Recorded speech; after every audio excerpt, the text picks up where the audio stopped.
insights into the views and circumstances of others, strength to seek what we believe in, humility to accept the combined decisions of others, patience, good humour at all times, tolerance and courtesy, while working in the best interests of our community. Morena, and welcome to Governing Body. And I hope that all of you are faring well under our continuing level 4 lockdown. And judging from the figures yesterday, I wouldn't hold my breath about thinking that we're going to come down a level early next week. I think we have more of the same ahead of us, but we're hoping that the measures that are being taken at the moment will see that curve flattened, hopefully by the weekend, but very hard to tell with the new COVID variant. Anyway, apologies, there are none received. Nobody has any reason not to be on this call because you are at home.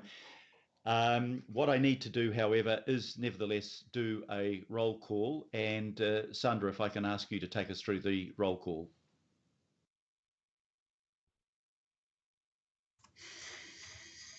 Kia ora, councillors. If you could just answer when I call your name. Deputy Mayor Cashmore. Kia ora.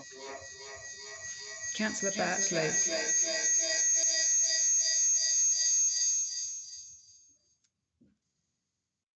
Councillor Casey. Morena, Sandra.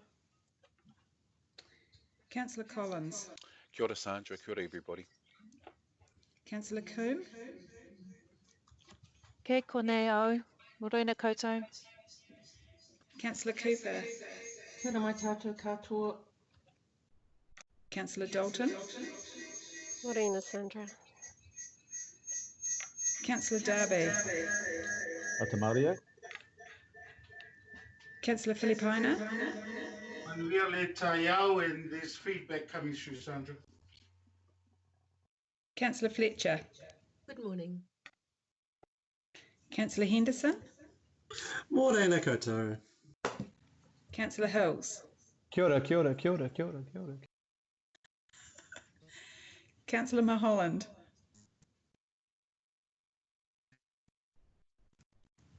She's on the phone. Councillor Newman. Good morning, Sandra. Councillor Sayers. Yes, present, thank you. Councillor Simpson. Morning, everyone. Councillor Stewart. Good morning. Councillor Walker. Present. Councillor Watson. Morning. Councillor Young. Kia ora, taja tau. Sorry, Sandra, I'm here. It's Josephine. Right, we've got a full house. That's excellent.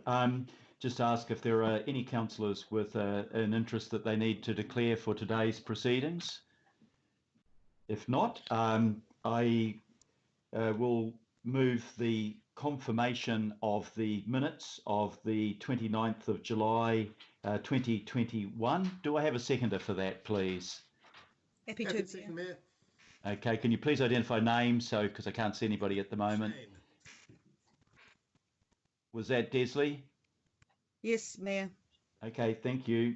Moved and seconded. I'll put the motion that we confirm the ordinary minutes, including the confidential section. All those in favour, please say aye. Aye. To the contrary, no. Carried. There are no petitions. There is no public input. There is no local board input. We come now to item number 8, which relates to extraordinary items. And I have 3 items, 2 for our open session, 1 for confidential. The 2 for the open session are a recommendation from the Regulatory Committee on a proposal to amend the Stormwater Bylaw 2015, a proposal to go out for public consultation. And secondly, a recommendation from the Regulatory Committee regarding a new bylaw about signs, also a proposal to go out for consultation. So we have one item for Actually, maybe I'll move those recommendations first, that we consider those two extraordinary items. And the reason that the matters aren't on the agenda is that the decisions had not been finalised prior to the agenda being publicly available. And the reason why the matter can't be delayed until a subsequent meeting is to ensure adoption of the new and amended bylaws within the statutory timeframes. So I'll move that we consider those two extraordinary items. Do I have a seconder, please? Linda Cooper. Linda Cooper, thank you, seconded. All those in favour, please say aye. Aye. Aye. To the contrary, no. I declare that carried. And we have one item for the confidential sector of governing body to do with the City Rail Link Targeted Hardship Fund for the C3 works. And the reason that the matter wasn't on the agenda is because we are looking at this simultaneously with Cabinet, and the Cabinet Business Development Committee didn't meet until I think it was yesterday actually, and the reason that we can't delay that until a subsequent meeting is that the decisions taken Business Development Committee will be confirmed or amended by the full Cabinet, which will be likely next Monday. It's confidential because one, we can't unilaterally make our decision known until we do it jointly with Cabinet, and secondly, there are confidential commercial issues that may be the subject to discussion. So I'll move that we add that to our, put that on our confidential agenda. Do I have a seconder, please? Councillor Cashmore? Happy second. Oh, sorry, Councillor didn't hear who that was. Christine Fletcher. Christine Fletcher. Thank you, Councillor. So it's been moved and seconded. All those in favour, please say aye. Aye. To the contrary, no. I declare that carried. We come now to item 9 on the agenda, which is a COVID briefing and an update from the Auckland Emergency Management Committee. I've got 3 people that may make some comments, Phil Wilson, Mace Ward, and from Auckland Transport, Roger Murphy.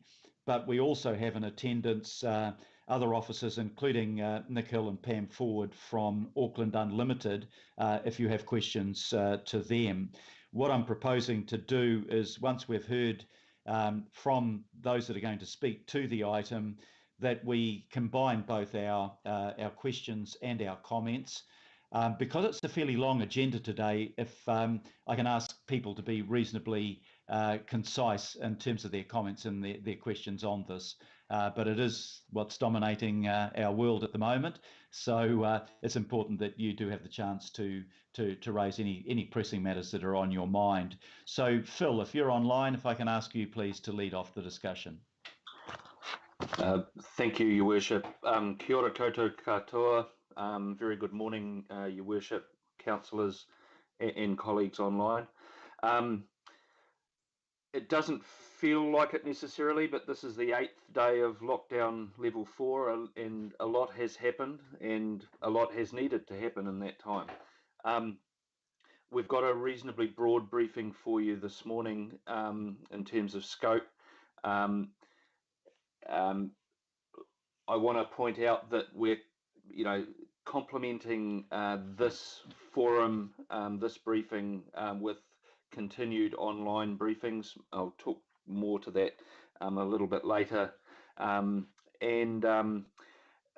Arrangements are being made to bring other key partners in to those other briefings. I'm thinking Ministry of Social Development, Health, and so on, to address aspects of the response that they have the lead on. Today, in terms of format, I'll shortly hand over to Mace Ward. I've also asked Greg Morgan, the Auckland Emergency Management Welfare Manager, to speak for the particular reason that there is feedback from councillors and a need in the community for the welfare response to be spot on, and I know that in advance some councillors have signalled to me an interest in aspects of that. I will ask Nick Hill and Pam Ford to comment on the economic implications of the current lockdown scenario, and as the Mayor said, Roger Murphy from Transport on Auckland Auckland Transport Matters. Now I'll just signal we do have other people here. Paul Robertson, our new Health and Safety General Manager, and also the chair of the crisis team in the organisation in terms of organisational implications. We've got Taryn Crew and John Andrews from Community Services, Patricia Reid in terms of organisational matters, Peter Gussell in terms of financial matters, Dan Lambert and Joe Davidson from communications. So we can be directed by you in terms of questions, and folk are ready to address anything that comes up. Look, just a reminder to members, today's really about key regional and organisational aspects. We will use other channels and other briefings to deal with your more localised issues. Just a very few key highlight points from me before I hand over to Mace. Organisationally, look, we're sadly in a way we're practiced at this now. Our people are well equipped to work from home, and most are. It might not be appreciated, but a large number of staff can carry on in a relatively normal fashion with their work, and are doing so. Obviously, there are some people associated with direct service delivery in the community through facilities and such like who are compromised, and there is work underway with them to make the best use of their time. And of course, many have family responsibilities. So as an employer, we've got to be a bit flexible and a bit sensitive about how this experience is for staff working from home, and moderate our expectations a little bit as well. And that's common to all employers. Now, looking externally at the community, the first thing I want to clarify is that we're in a quite different situation to where we were last year in terms of who has the lead on key aspects of this, and Mace and Greg will explain this. But since last year, a lot has happened in terms of a shift in responsibility to Ministry of Social Development, for example, coordination of the network of food banks and the supply lines in that regard. The formal, I won't go into the technicalese about this, but the level of formal activation of emergency management sees us more in a support and monitoring role, stepping in as needed rather than having the outright lead and needing to do certain other things that were a feature of last year. But yes, we do need to step in. We do need to step in the event that there are community needs and issues that are not being met. So there is some careful monitoring going on. As I said, 8 days into this lockdown, things have been compared to last year in terms of welfare demand, but of course we can expect that to accelerate fast the longer we are in lockdown and as needs become more acute in the community.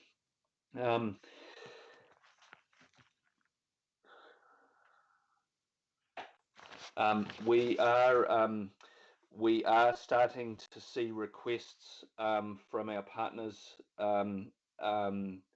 for direct support, and Mace will mention that. Things like staff for contract tracing, welfare calls, and the such like. those are stepping up, and we will step into that place and are ready to do so. We have the machinery and the organisation to make that a reality. And just finally, and back to the communication effort, I wanted to thank members, both governing body members, but also, you know, the local board chairs in particular, who are an important mechanism in terms of communication into the community, leadership messaging, public health messaging, and such like. We want to support you in doing that, and to that end, and in terms of the rhythm that we're putting in place going forward, there will be at least one fulsome online briefing for you offered per week, and at least 2 communication briefings per week, and more as needed as things change. That's on top of us being a conduit for some of the government messaging and such like. So, Your Worship, I'll pause at that point and I'll ask Mace to come online now.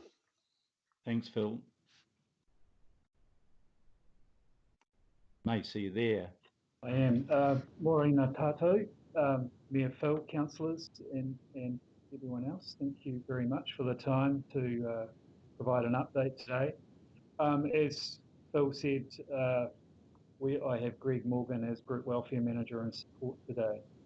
So as we're aware, just to recap, the government confirmed on the 23rd of August that New Zealand will remain under lockdown 4 until 11:59 on Friday, until Friday the 27th of August, but Auckland is expected to remain in alert level 4 until at least Tuesday 31st of August, and that'll be confirmed on Monday. The decision on alert levels for the rest of the country will be made on Friday, and that may result in some border and boundary controls, where Auckland Emergency Management and our other partners, particularly the New Zealand Police, Waka Kotahi and Auckland Transport, are ready to assist in how those boundary areas are managed. I would acknowledge that those boundaries may exist outside of our region in Waikato or Northland as well.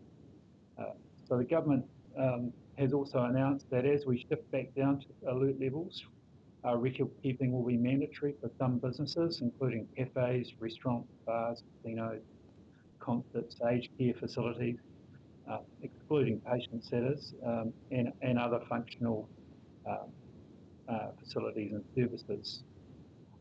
Further information is expected, of course, in due course, and I would encourage everyone just to keep updated on the Unite Against COVID website as a one point of source of the truth. So in terms of community testing centres, there are 19 community testing centres available across Auckland, including an additional 5 which have restricted access that are by invitation only for high risk groups and to prioritise essential healthcare workers. 6 regular community testing centres and 12 pop-up testing centres. Many of these testing centres are on council property, whether that's car parks, parks, or and in community facilities across our region to help support the response to COVID-19 and this resurgence.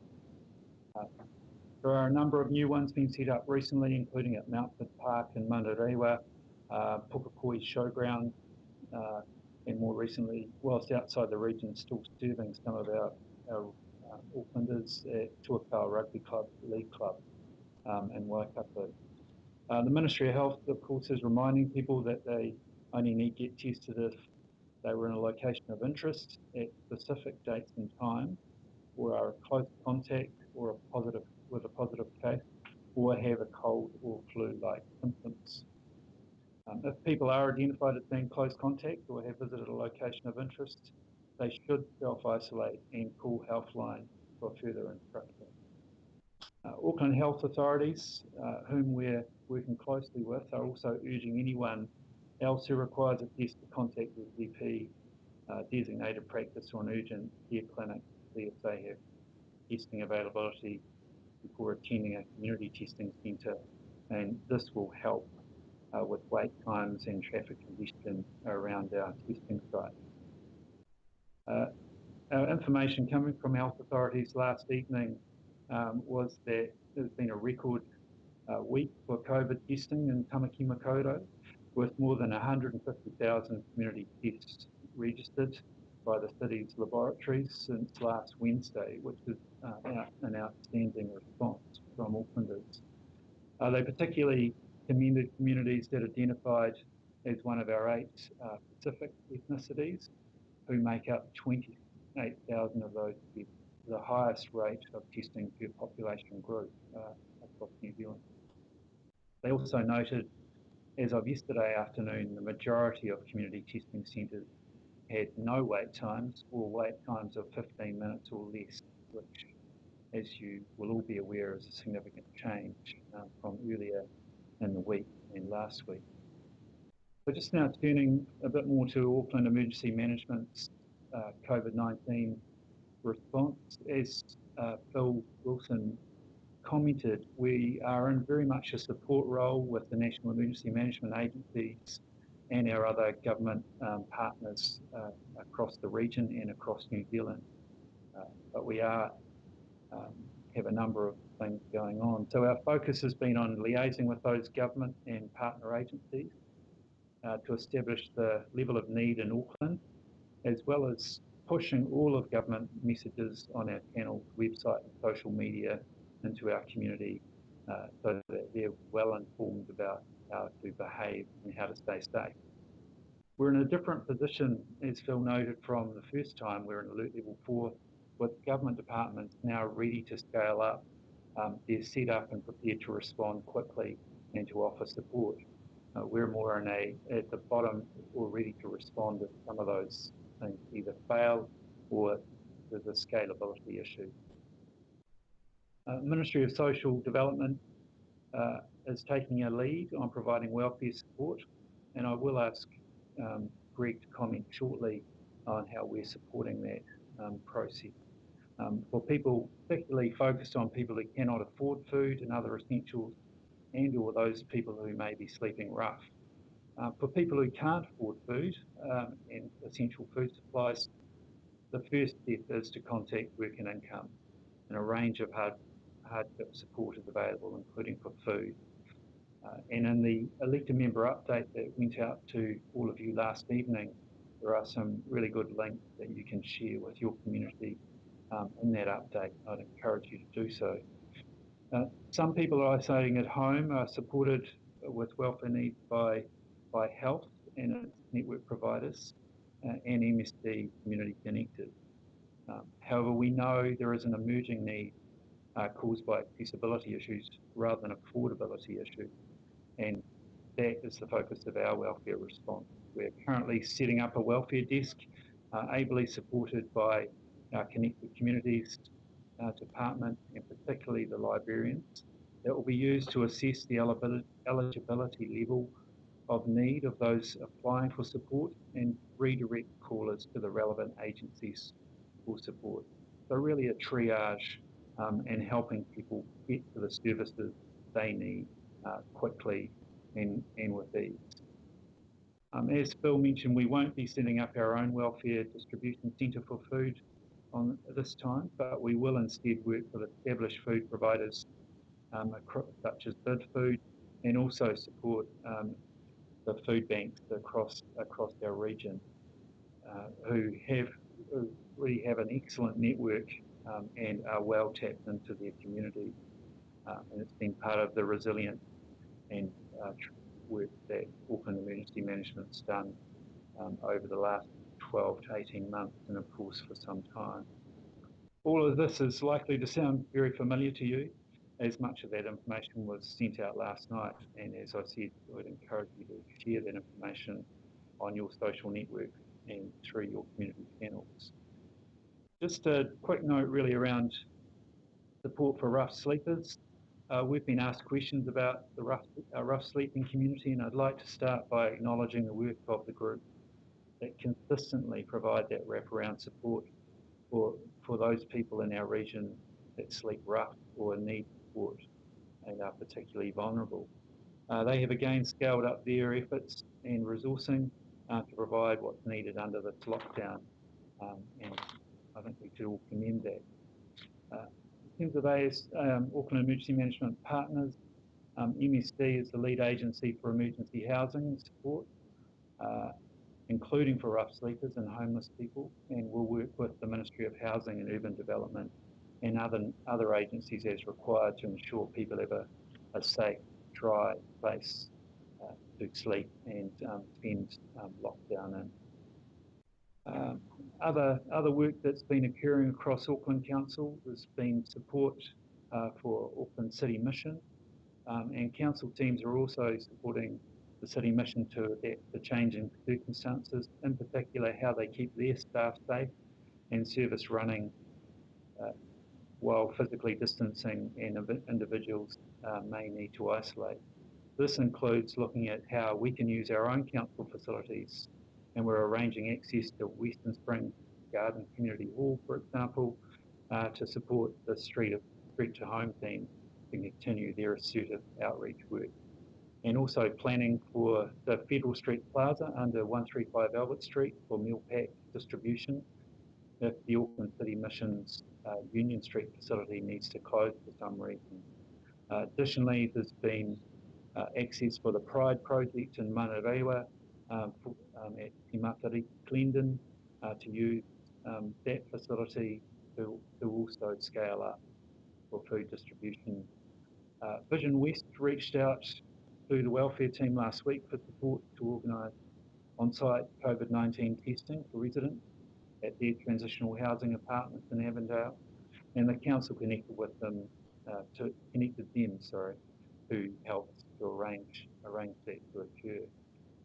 Both council and Auckland Emergency Management welfare staff are keeping in touch with Housing First Auckland and other housing outreach providers, and they have not yet requested any specific assistance, but have noted that support is appreciated and that we are ready to assist when needed. So that includes, we are doing some planning around being able to surge and scale up and provide for requests of direct support.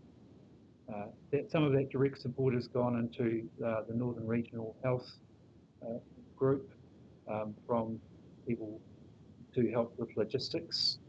So we've got 5 people assigned to that, being assigned to those roles. 12 people on our welfare desk, as I mentioned earlier, and we have some people, environmental health officers and others helping with contact tracing as well.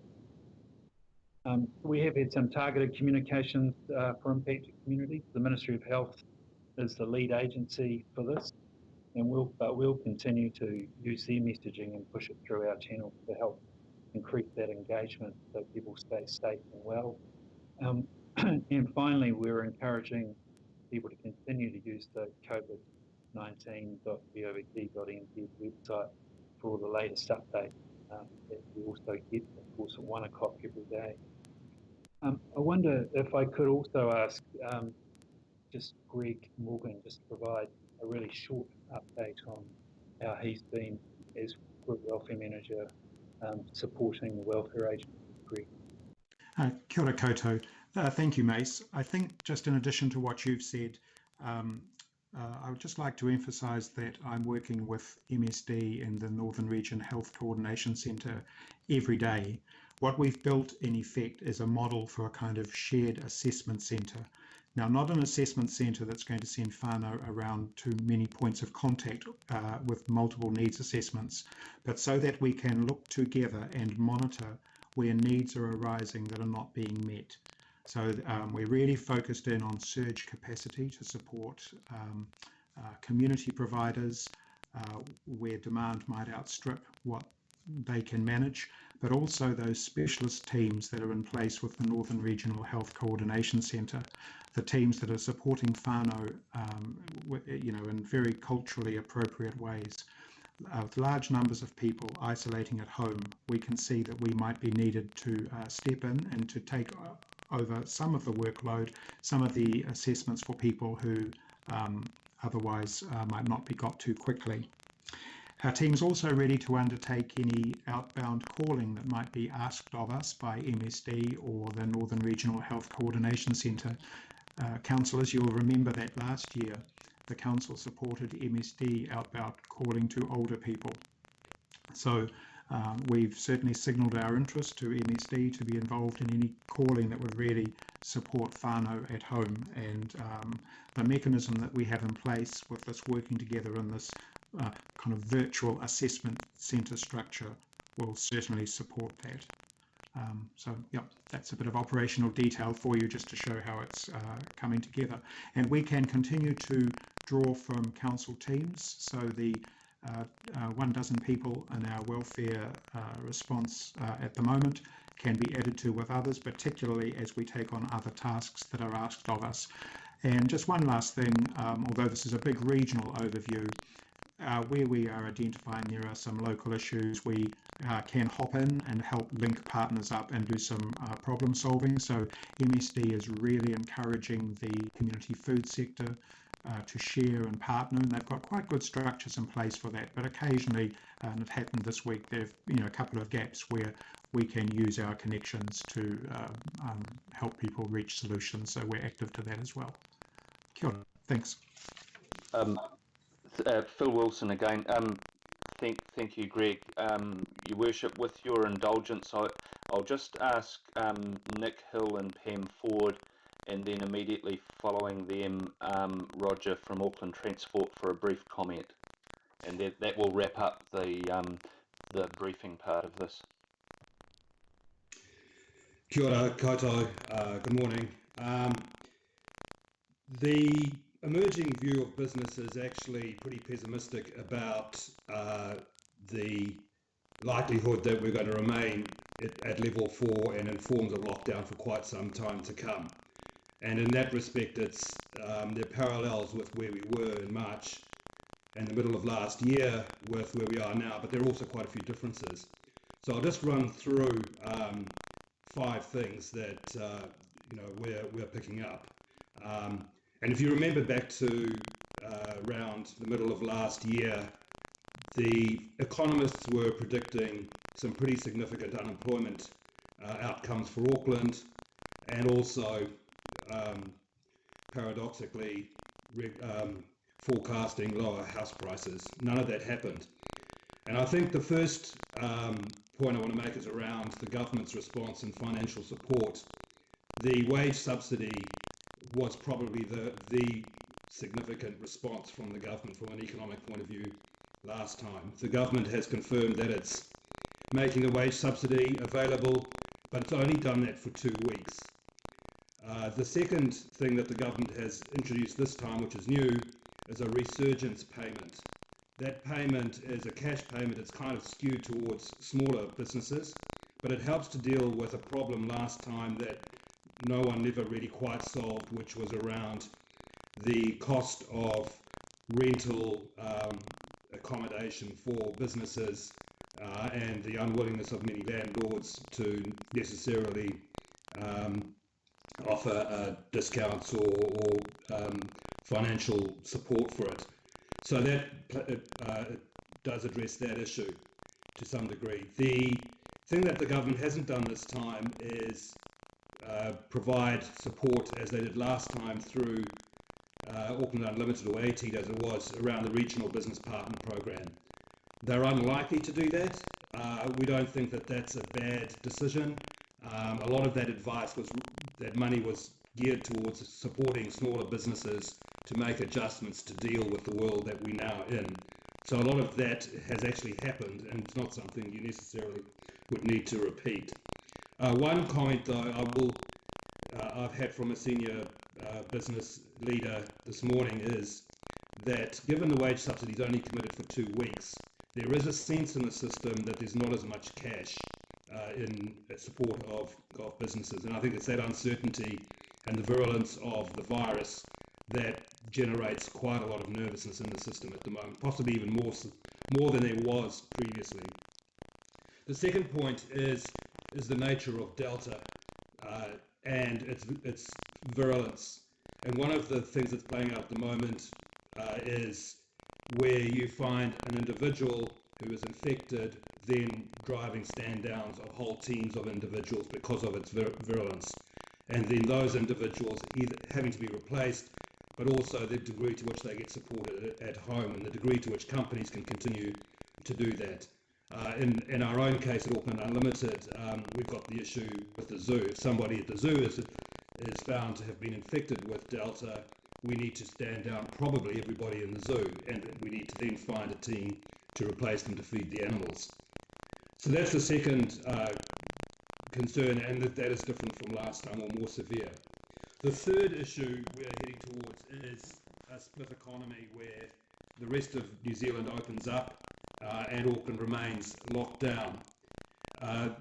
Last week there was some comment from senior government officials that last time they were concerned that the border was too liberally managed in terms of who could pass across it, and that created lots of challenges, and that they were in favour of a tighter lockdown.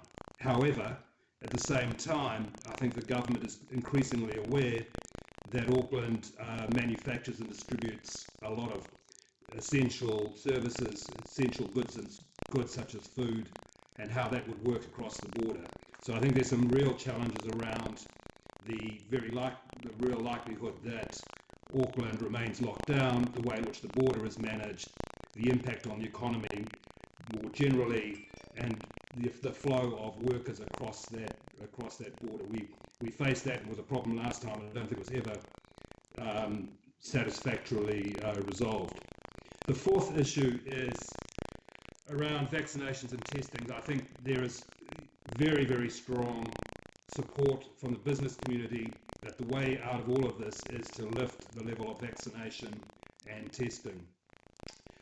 There's work going on towards achieving site-based testing in large businesses of over 1,000 employees, and sort of developing the ability to do that.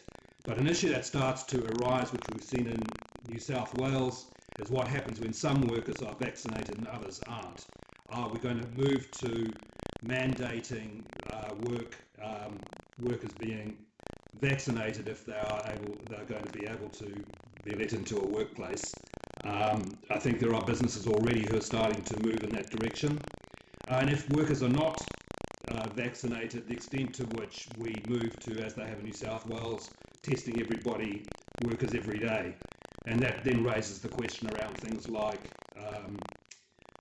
saliva testing and the efficiency of the testing regime. But if I just can emphasise that there is a very strong commitment and a view from businesses that the way through all of this is upping the vaccinations and the testing. The last point I want to make, and this is more of a positive, is that the economy and the markets themselves are actually very strong. We went into lockdown with huge issues around skills, particularly highly skilled people, particularly, as we know in the council, people such as the tunnelling engineers, the people working in the construction sector with particular skills. But it's across the board, and this issue won't go away, but also that there's demand. And I think one thing business has learned through the last 18 months is that actually the business comes back, and that we're in a cycle. The question is how deep and how long, and our ability to survive it, but that demand, the demand will come back. I think also this time we have had 18 months of severe constraints on business, and we do have the inevitable filtering out of those weaker businesses, and that probably businesses are possibly more resilient now 18 months on than they were previously, but a lot will depend on the government's response and the issues of things such as the wage subsidy. I'm not sure whether you want to add anything to what I've set out here. Thanks, Nick. Kia ora tātou. I'll just add 2 points around in addition to Nick's points. One, around some of the feedback we are hearing from businesses, and two, update on some of the practical things that we are doing for business. Our business teams are connecting with industry groups and contacts as usual, and some of the feedback, I acknowledge that all of you councillors are working very hard with your communities as well, and some of this will be quite familiar. Here we go. Hospitality industry is concerned about assuming the responsibility for enforcing mandatory signing in. So more compliance for businesses to take on, and that will be across other sectors as well. The conferences are being cancelled outright, with clients fed up or unable to accommodate repeat postponements. We're seeing a lot of trade shows cancellations, many of them second, third or fourth time. So that has a lot of flow-on impact onto support workers. SMEs, small businesses, are reporting a very good response time and service for the government financial support. And the 0800 Business Helpline, which is a government-funded helpline run by the EMA, is averaging about 300 to 500 calls per day, mainly asking about how to access government support. We've not seen any increase in businesses looking for the advisory support through the RBP that Nick mentioned. And to that end, what are we doing? We did reach out last week as quickly as we could to our large database of businesses, with the EDM linking them to all the government support, and there is a lot there. There's the wage subsidy, the resurgent support payment that Nick mentioned, small business cash flow, tax support, insolvency relief for businesses, short-term absence relief, and leave support scheme. As Phil said earlier, we're working as a conduit, like council, a conduit for government, so keeping very close to MSD and MB and feeding that information on. And 8 days in, we're seeing that businesses have felt quite comfortable in this first week, but again, we expect that as the lockdown goes into possibly week 3 and week 4, we'll see a bit of an increase in uncertainty. That's all I have for now. Thank you, councillors. Thank you, Your Worship, and I'll pass back to Phil. Who will go directly to Roger Murphy, if I might, to wrap up. Thanks, Roger. Good morning, Your Worship. Good morning, councillors. Auckland Transport stood up its crisis management team about 2 weeks before we went into lockdown, in the expectation that we were heading in this direction. The impact on public transport first. Pre-COVID, you would have heard me talk about 300,000 passenger trips per day. Just before lockdown, we had got our numbers back to around 240,000 trips a day, so they were tracking back up again quite nicely. We've now gone back down to 17,000 trips a day, and roughly during the week we're tracking at between 4.2 and 4.9% of pre-COVID levels, and at the weekend about 7 to 8%. That highlights the importance at the weekend in particular of providing public transport services for essential service workers. We're picking up on that quite a bit. We have put in weekend schedules plus some additional services for hospitals and the like. We've closed and made safe 39 construction sites, and we're also maintaining site checks for safety reasons on a regular basis, both ourselves and with our contractors. And we're regularly communicating with around about 950,000 of our customers through electronic data messaging to continually update them and refresh our messaging around mask wearing and scheduling and timetables and other things that we're looking to keep them aware of. We've been in touch with the Ministry of Health to assist with traffic management around the testing sites that were talked about earlier and the vaccination centres. And in terms of our own essential service workers, we've got around 6 groups of workers across the organisation operating in essential services, from our customer service centres through to our parking and transport offices and our people operating our operation centre as well. We're assisting the MOH, as we did before, with data sets for specific bus routes. But of course, with the 480 heading towards 500 locations of interest, about 77 of those relate to bus trips. So that's quite an increase on last time. So that's obviously got its challenges with it. We're planning for any moves either to stay at alert level 4, as has been previously discussed, or to alert level 3, and also to assist the police with the location of the boundary checkpoints and so on. In terms of our communications, then we're using our communications, as I said, with our 950,000 customers through electronic data messaging, through our website, through social media, through our contacts, customer service centres and our contact centre. And in terms of deep cleaning, which is something that we get a lot of queries about, we have done the electrostatic fogging deep clean of our full fleet, buses, trains and so on. So that's quite a significant number of vehicles, and we continue to do that, and also do deep cleaning of high touch areas, and things like small things like the pedestrian crossings. It's around 200 odd pedestrian crossings across the city where we've put the pedestrian call on automatic, so they don't need to press the buttons on the crossings. I will stop at that point, Your Worship, and be available for any questions. Okay, thank you very much, Roger, Pam, Nick, and Mace, Gary, and Phil. Sharon has moved the recommendation to receive the report and thank those for giving it.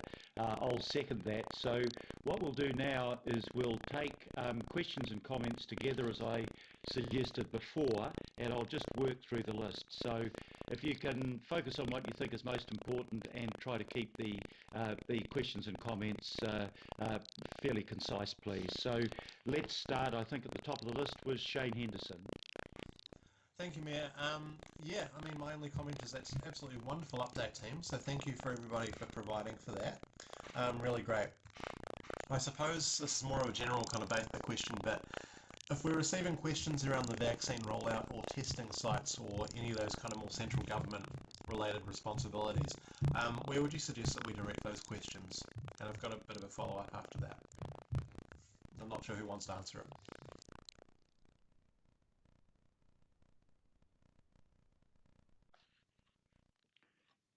Right.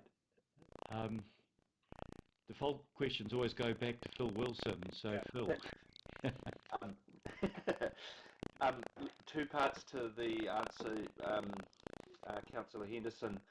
In the first instance, and as I've said previously, I would like you to direct specific queries through your CSA, who will know who to pass it on to.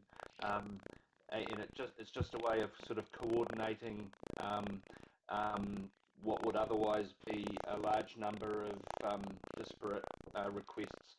So, but Mace may also want to comment. We will follow up on your behalf with the health agencies around the specific answers if we can't answer them ourselves. But Mace, do you want to comment? Kia ora, Phil. Just briefly, I think yes, certainly through your CSAs, Councillor Henderson would be preference, as Phil mentioned, but also looking at United Against COVID-19 website has some really good up-to-date information as a first port of call, but certainly understand if you've got some specific things through your CSAs. Thank you. Cool, thanks team. Yeah, and I guess where I'm going with that question is that we sort of appreciate that you're working extremely hard, everyone on the call, and doing a lot of work, and with obviously, you know, having to juggle all the other pressures that lockdown has as well. So yeah, I think that we should appreciate that as councillors and sort of just think about that. But yeah, through the CSAs, I think that's a good idea. Thanks. Thanks, Shane, and we'll try to keep these briefings on a regular basis if we retain, as I expect we will, level 4 and then level 3 lockdowns. We have regular communication, daily calls into the Prime Minister's office. I'm recommending to Cabinet that we have a liaison minister again, as we had with Carmel Cepoloni, and I'm keeping in touch with the regional health authorities on vaccinations and things like that.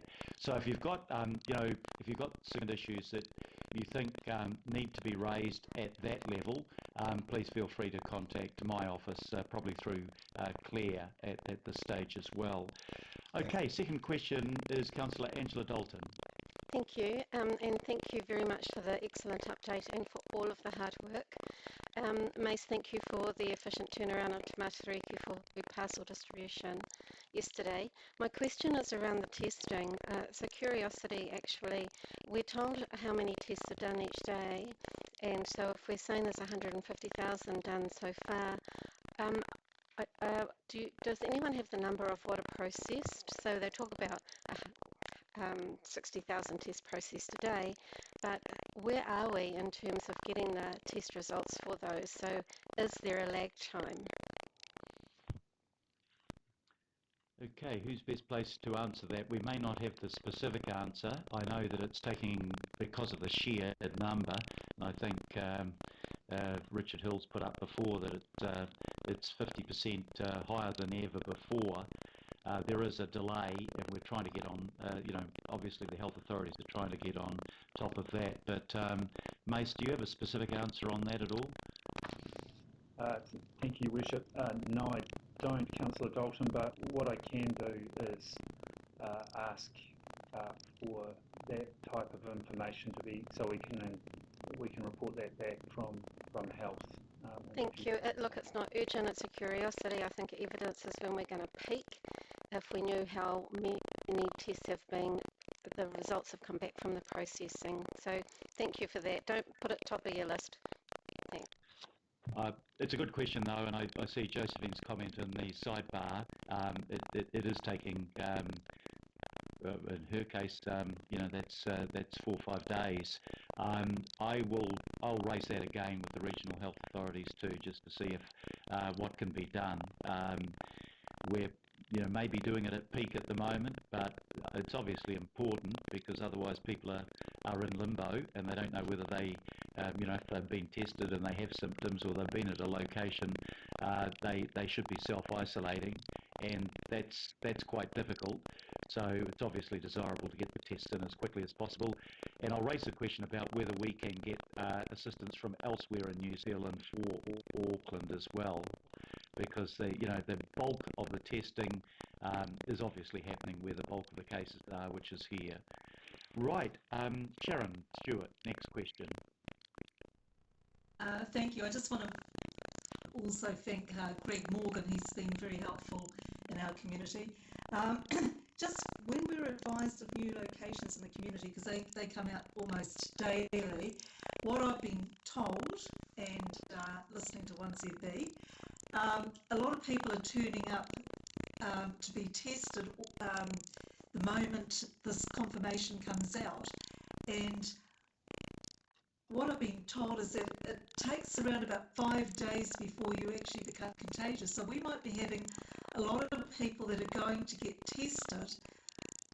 The message has to go out there if that's so that it's 5 days before you're contagious, that you need to self-isolate at home, and then around about day 5, that's when you go and get tested, because otherwise you're going to go and get tested on day 1 and you might not be contagious, and then you have to go back again in another 4 or 5 days and get tested again. So we're getting a lot of testing done that may need to, people need to be told that they need to wait. Your Worship, Phil Wilson here. I think rather than give public health advice in this forum, that's a point we will follow up with some very clear communication after the meeting. I think the right thing to do is to direct folk to the formal public health advice on the COVID website as to what they should do. But I'll circulate something to councillors in relation to Councillor Stewart's point afterwards. Yeah, I'm conscious of the fact that our officials don't have the expertise of the health authorities, and it may be that we can get somebody at a subsequent meeting from somebody senior from our health authorities, if they're not worked off their feet, to do a quick briefing of councillors. What we can send out to people is the message that they want us to. Please don't go to get tested unless you're symptomatic, unless you're a close contact, or unless you've been at a location of interest at the time specified, because we don't want our system bogged down with people getting testing just because, oh, I thought I'd check anyway, kind of thing. So we can help with those public. Councillor Alfilipina. I just had one other. Oh, sorry, Sharon. Yeah, back to you. Okay, just another one. Apparently,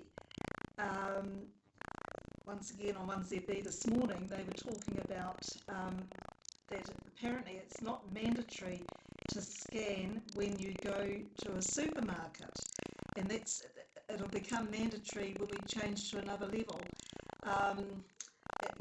Can we get confirmation on that, because there was a lot of discussion on that this morning, very early this morning. Thank you. Okay, so the question is, when is it mandatory to scan? And the government has announced changes in that regard, so that it will be in more locations, but not all. Okay, Councillor Alfilipina. Tēnā koe te rangatira, and mihi kia koutou katoa to our staff. Hey, look, Your Worship, I must probably tie in the questions and comments as you suggested. What I'm hearing out there, and I have no doubt at all that all our councillors have, is that with the last lockdown, we had ngā matarai as part of the Auckland Emergency Management. Can I confirm that Te Kotahi Tamaki, the Marae Collective, are looped in with that from a Māori and a Pacifica perspective? Can I also confirm with either Phil Wilson that the IMSB, in regards to, again, a conduit with our Māori community, is part of the discussions moving forward? And I just wanted to ask around other agencies. I know, for example, Your Worship, and to the team, that we've got a Māori and Pacifica provider, Turuki Health, whose phones ended up shutting down because of the volume of calls they were receiving, in light of Otahuhu College now being one of the places of interest. We've already had, as Councillor Bartley would have mentioned, Otahuhu, Macaulay and De La Salle. So are those agencies going to be supported from Auckland Council? So that's the first of three questions, possibly, Your Worship. Mace. That one may go to Mace, I think.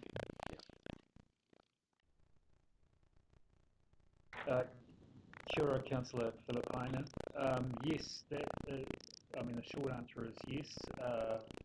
There's regular pānui going out from Ngā Matarai across Tamaki for the Marae Collective, as well as iwi, and Independent Māori Statutory Board have been looped into that, providing information of how to connect with the appropriate for the appropriate support. We are, of course, keeping a watching brief and feedback about where need is required, and we will respond to that as well. Thanks, Alf. You've got another question there? Yes, please. So, Your Worship, just want to acknowledge your office around the funnel we have tomorrow with our Pacifica providers, namely the 4 North South Seas and others, and also with the 10:30 meeting. Your Worship, I think it'll be important as well to get a very similar one with at least an update from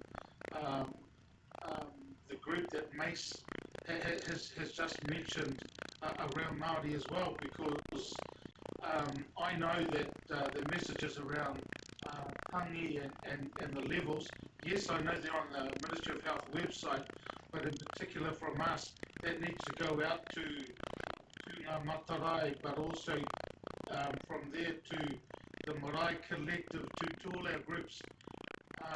But I think a discussion needs to be had, Your Worship, around how we can help other agencies by utilising our staff, similar to what our kitchen staff, or catering staff, not kitchen, catering staff are doing with the Auckland Mission, and with utilising our staff. I think we need to have a look as to how we can assist the likes of Turuki Health, instead of saying, no, well look, that's under the Ministry of Health, let them work on that, and we'll just conduit for sending out messages. So look, that's my challenge to yourself, Your Worship, and for the team, because I know everybody's hurting, but I'm getting continuous calls from not only Pacifica, from Māori, as all the other elected members are getting, and I think we need to look outside the square in regards to assisting our communities that are obviously being hit. So look, that's really my kōrero, Your Worship. Thanks for that, Alf, and you will have seen in the sidebar that Phil Wilson will pick that up. I'll be attending, along with the Pacifica councillors, the Pacific Phono meeting. I think it's tomorrow morning, and we have a particular worry, as everybody's aware, that close to 2/3 of our new cases are Pacifica, largely through the super spreader event at the Assembly of God in Mangere. I've asked for the head of vaccination in Auckland just to give me more details, both for the Māori and for the Pacifica communities, about how we can get those vaccination numbers up as well. And that's looking quite promising, and the latest material that I've seen coming through, and having the 0800 number for Pacific communities, and also prioritising the Pacific and Māori communities through things like the Auckland Airport Park and Ride drive-through, which I think hit 2,900 people a day before yesterday, and possibly even more yesterday, and again at the Henderson Trust Board through the Waiparera Trust. So I think we do need to step those areas up, absolutely, Alf, and we're pushing for that to happen. Okay, let's go now to Councillor Richard Hills. Kia ora, Chair, everyone, thank you. Just on that contact tracing thing, it's really important that we don't put any message out apart from look at what's next to the location, because there's various different things. Some say stay home and don't test at all, some say 5 days, 12 days, some say, but it's alongside every single, so if someone's looking at the locations, it's very clear what you need to do alongside that location. And Delta is can be contagious up to 2 days, they're finding, so it's just important to just look at that, not put up different things. My questions mostly, one is on supermarkets, but first my AT questions. I'm not sure if we're getting the subsidy from the government, but is there a way we are looking to make public transport free for essential workers again, like last time? I mean, 17,000 people who are doing the work while we are at home. I feel we should be trying to make the barriers the lowest possible. That's just one question. And the other thing on AT, I was working with AT before the lockdown on issues around bus drivers. There's massive issue with cancellations the last couple of months. But are we still working on that recruitment process while we're in the situation, so we can be ready afterwards? And also, are we getting someone to put the scanning codes back on every seat? So I'd heard from the bus companies that it was now their responsibility, whereas I think a couple months ago AT were printing them out and sending them, or something, and so now the bus companies before lockdown were saying that they just didn't have the money or time to be doing the scanning codes like they were before, and that potentially has caused some issues now with so many bus locations, most of them haven't been scanned in, and most of them haven't been able to identify which bus they were, because most people just go, oh, I got the 18, but I don't know exactly which one. But there was no codes on the seats, so I guess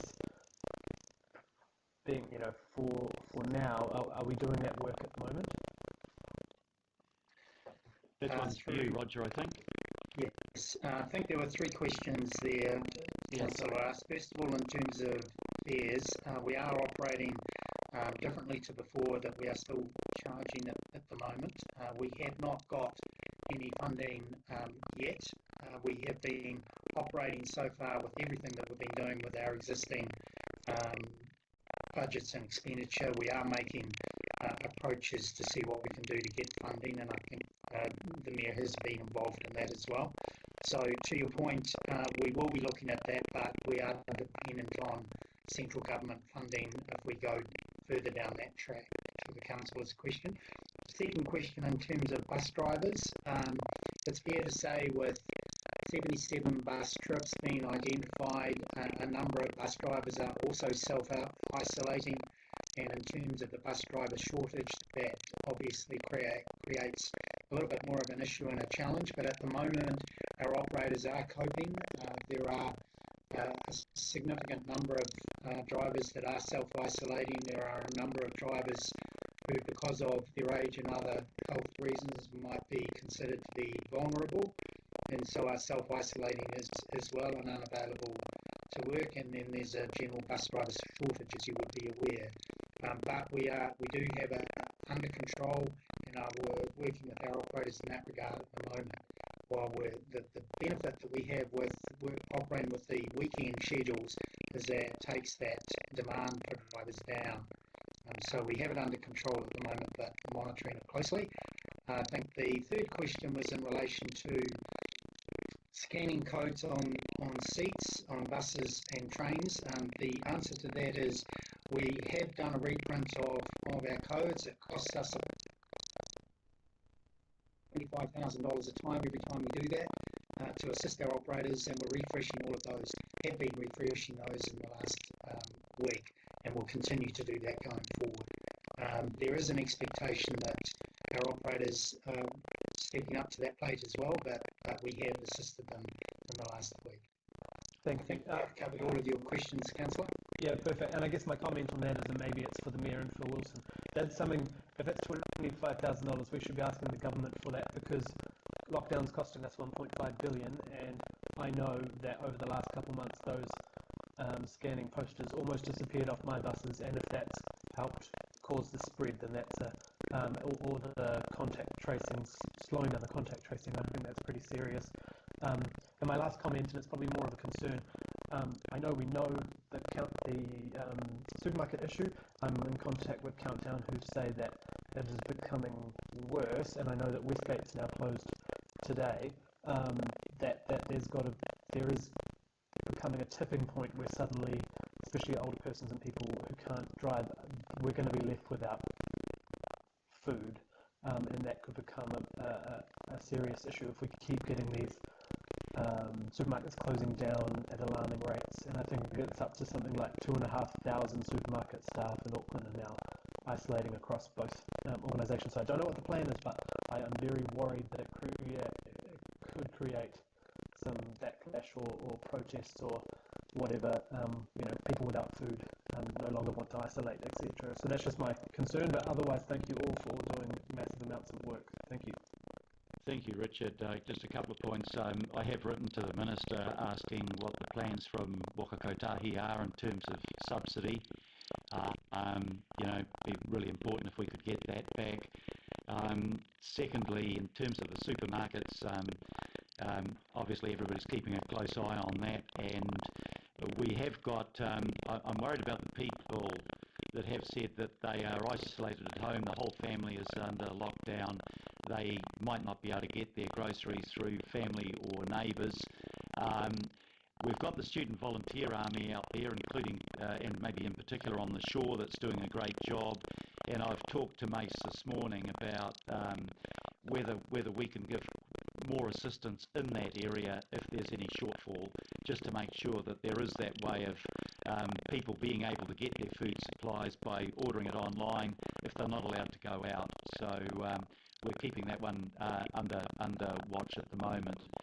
Right, I've got 3 more questions and then we'll finish this session and take a break. As you've seen, there's been some audio issues that we need to sort out, so it'll be a 5-minute break after the end of that. My last 3 questions are from Pippa, Daniel and Wayne. So Pippa Coombe, next, please. Tēnā koe kora matua, ngā mihi nui ki a koutou. Thank you for the update and the tremendous work in terms of responding so quickly to the lockdown.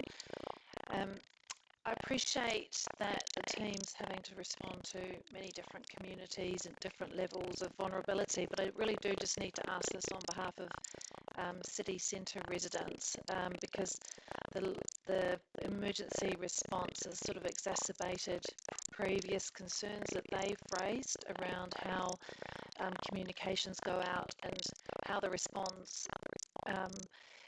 is directed towards people who live in apartments. And again, I know this is really a question for Phil.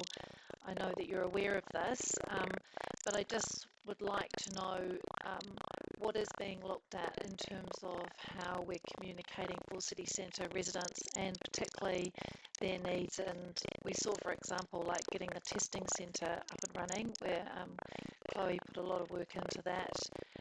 To ensure there was a testing centre that people could actually walk to, because there was sort of an assumption that everyone drives, whereas over 50% of city centre residents don't actually have cars. So I guess the question is just around the need to tailor some of the response to people living in a very different way in the city centre, particularly in apartments, who need to have communication and messaging and support because of their apartment living that is quite different to the rest of Auckland. So just would appreciate an update there. But thank you very much for all of the updates that have been provided from the whole team. It really is impressive to see just how quickly everything is put into action on the ground. Thanks, Pippa. And we did take up the issue of city centre testing centre, and we, as you saw, we got the Victoria Park testing place in the car park there open.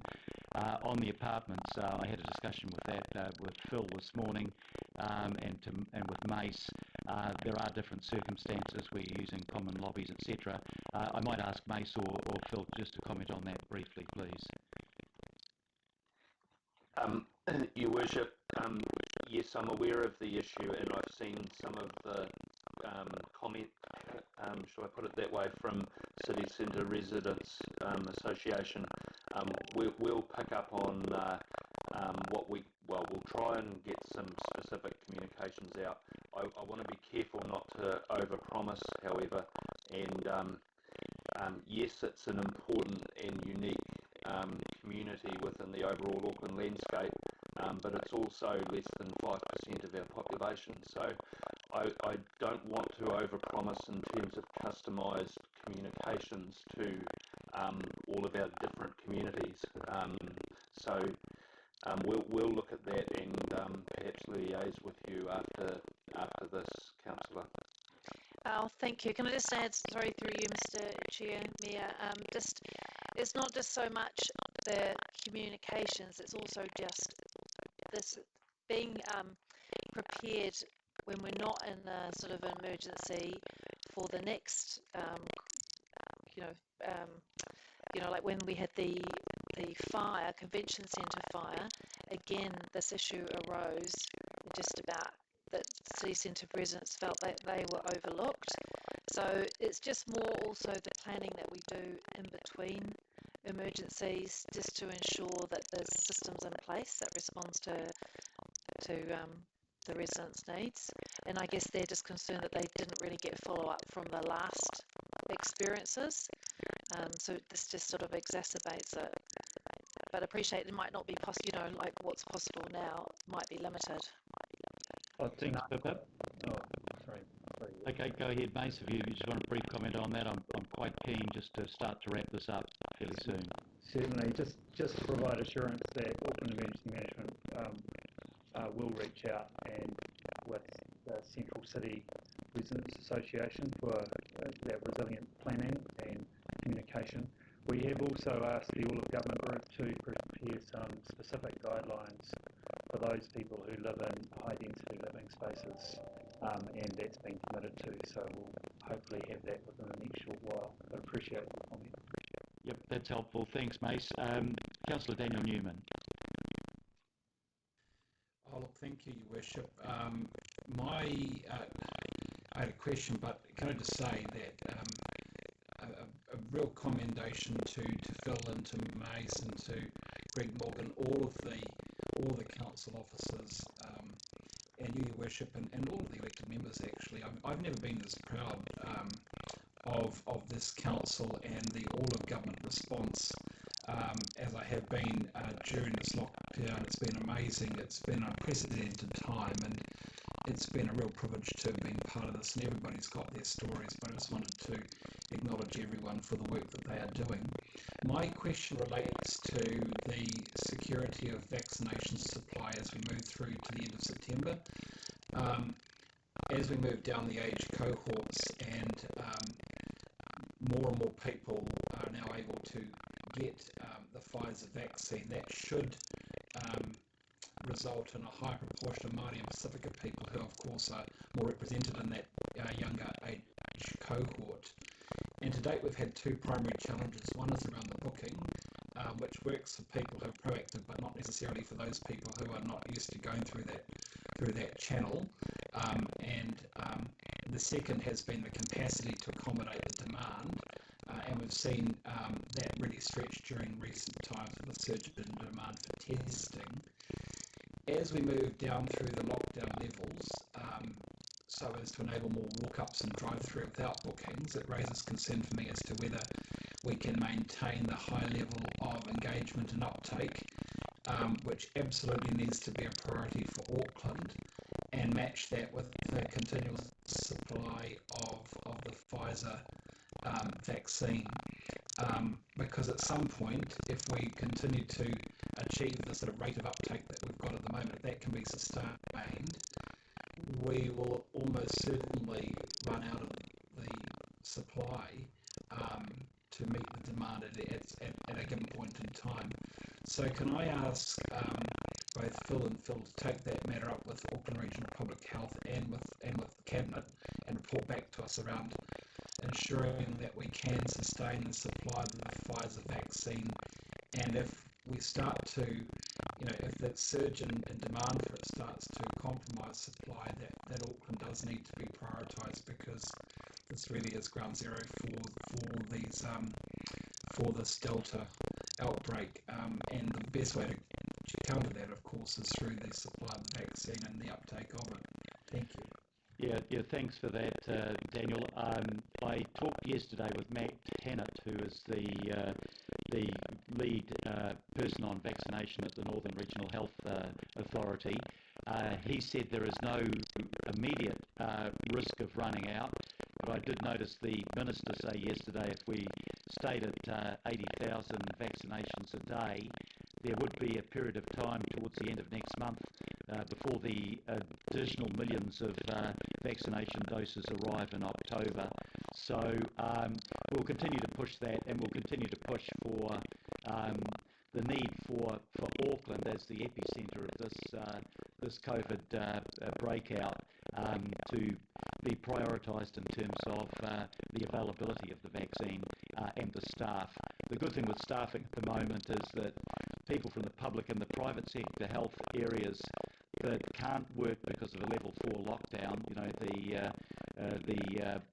the surgery that's a non-essential surgery, they are now helping out, so that's really helped with the staffing in Auckland at the present time. That will be a short-term boost for us in being able to do more, but I take your point.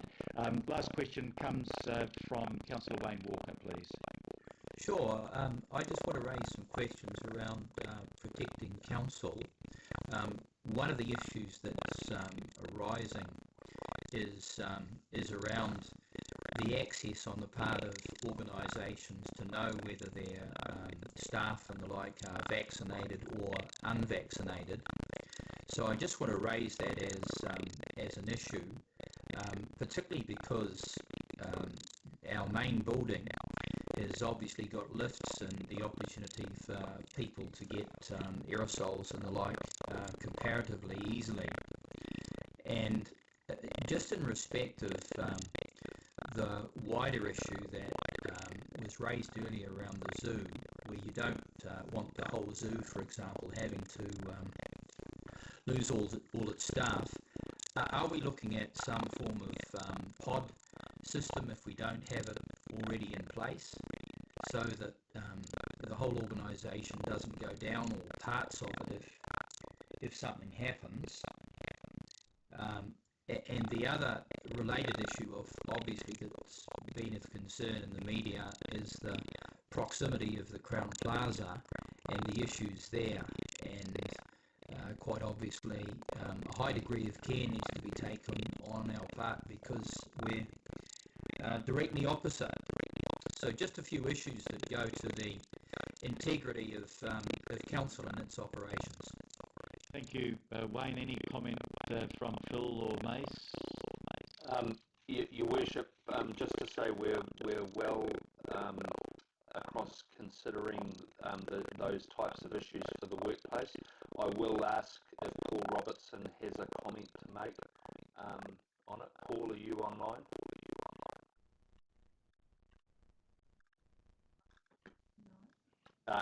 It seems not, Your Worship.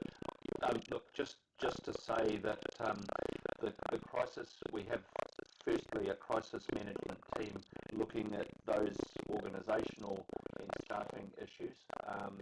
They have considered those issues. We do have good protocols, good plans in place, and we absolutely adhere to the guidance from the Ministry of Health in relation to those workplace matters. Obviously, we're very conscious of the wider well-being and health and safety obligations in this space. So I can assure councillors that that's front of mind. Sorry, Wayne. I think I'm just going to have to wind it up at this point. There were others that were wanting questions, and I've said that we've got a pretty long agenda to get through today.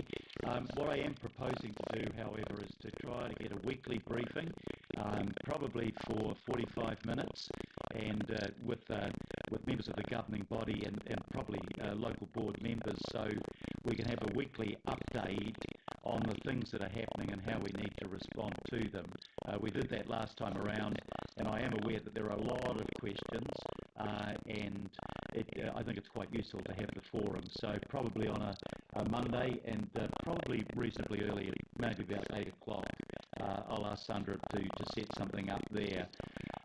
Look, I'll put the motion of receiving the reports and thanking those that have been responsible for giving them. All those in favour, please say aye. Aye. Aye. To the contrary, no. Carried. And if we now just have maybe if we have a 7-minute break through to 11:30 to give our audio people time just to remedy some of the difficulties we've got there. And we'll come back to deal with the rest of the governing body agenda at 11:30. Okay, thank you very much. Thanks, Mayor.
I think we've resolved the audio problem, so hopefully all of you are hearing clearly at this point.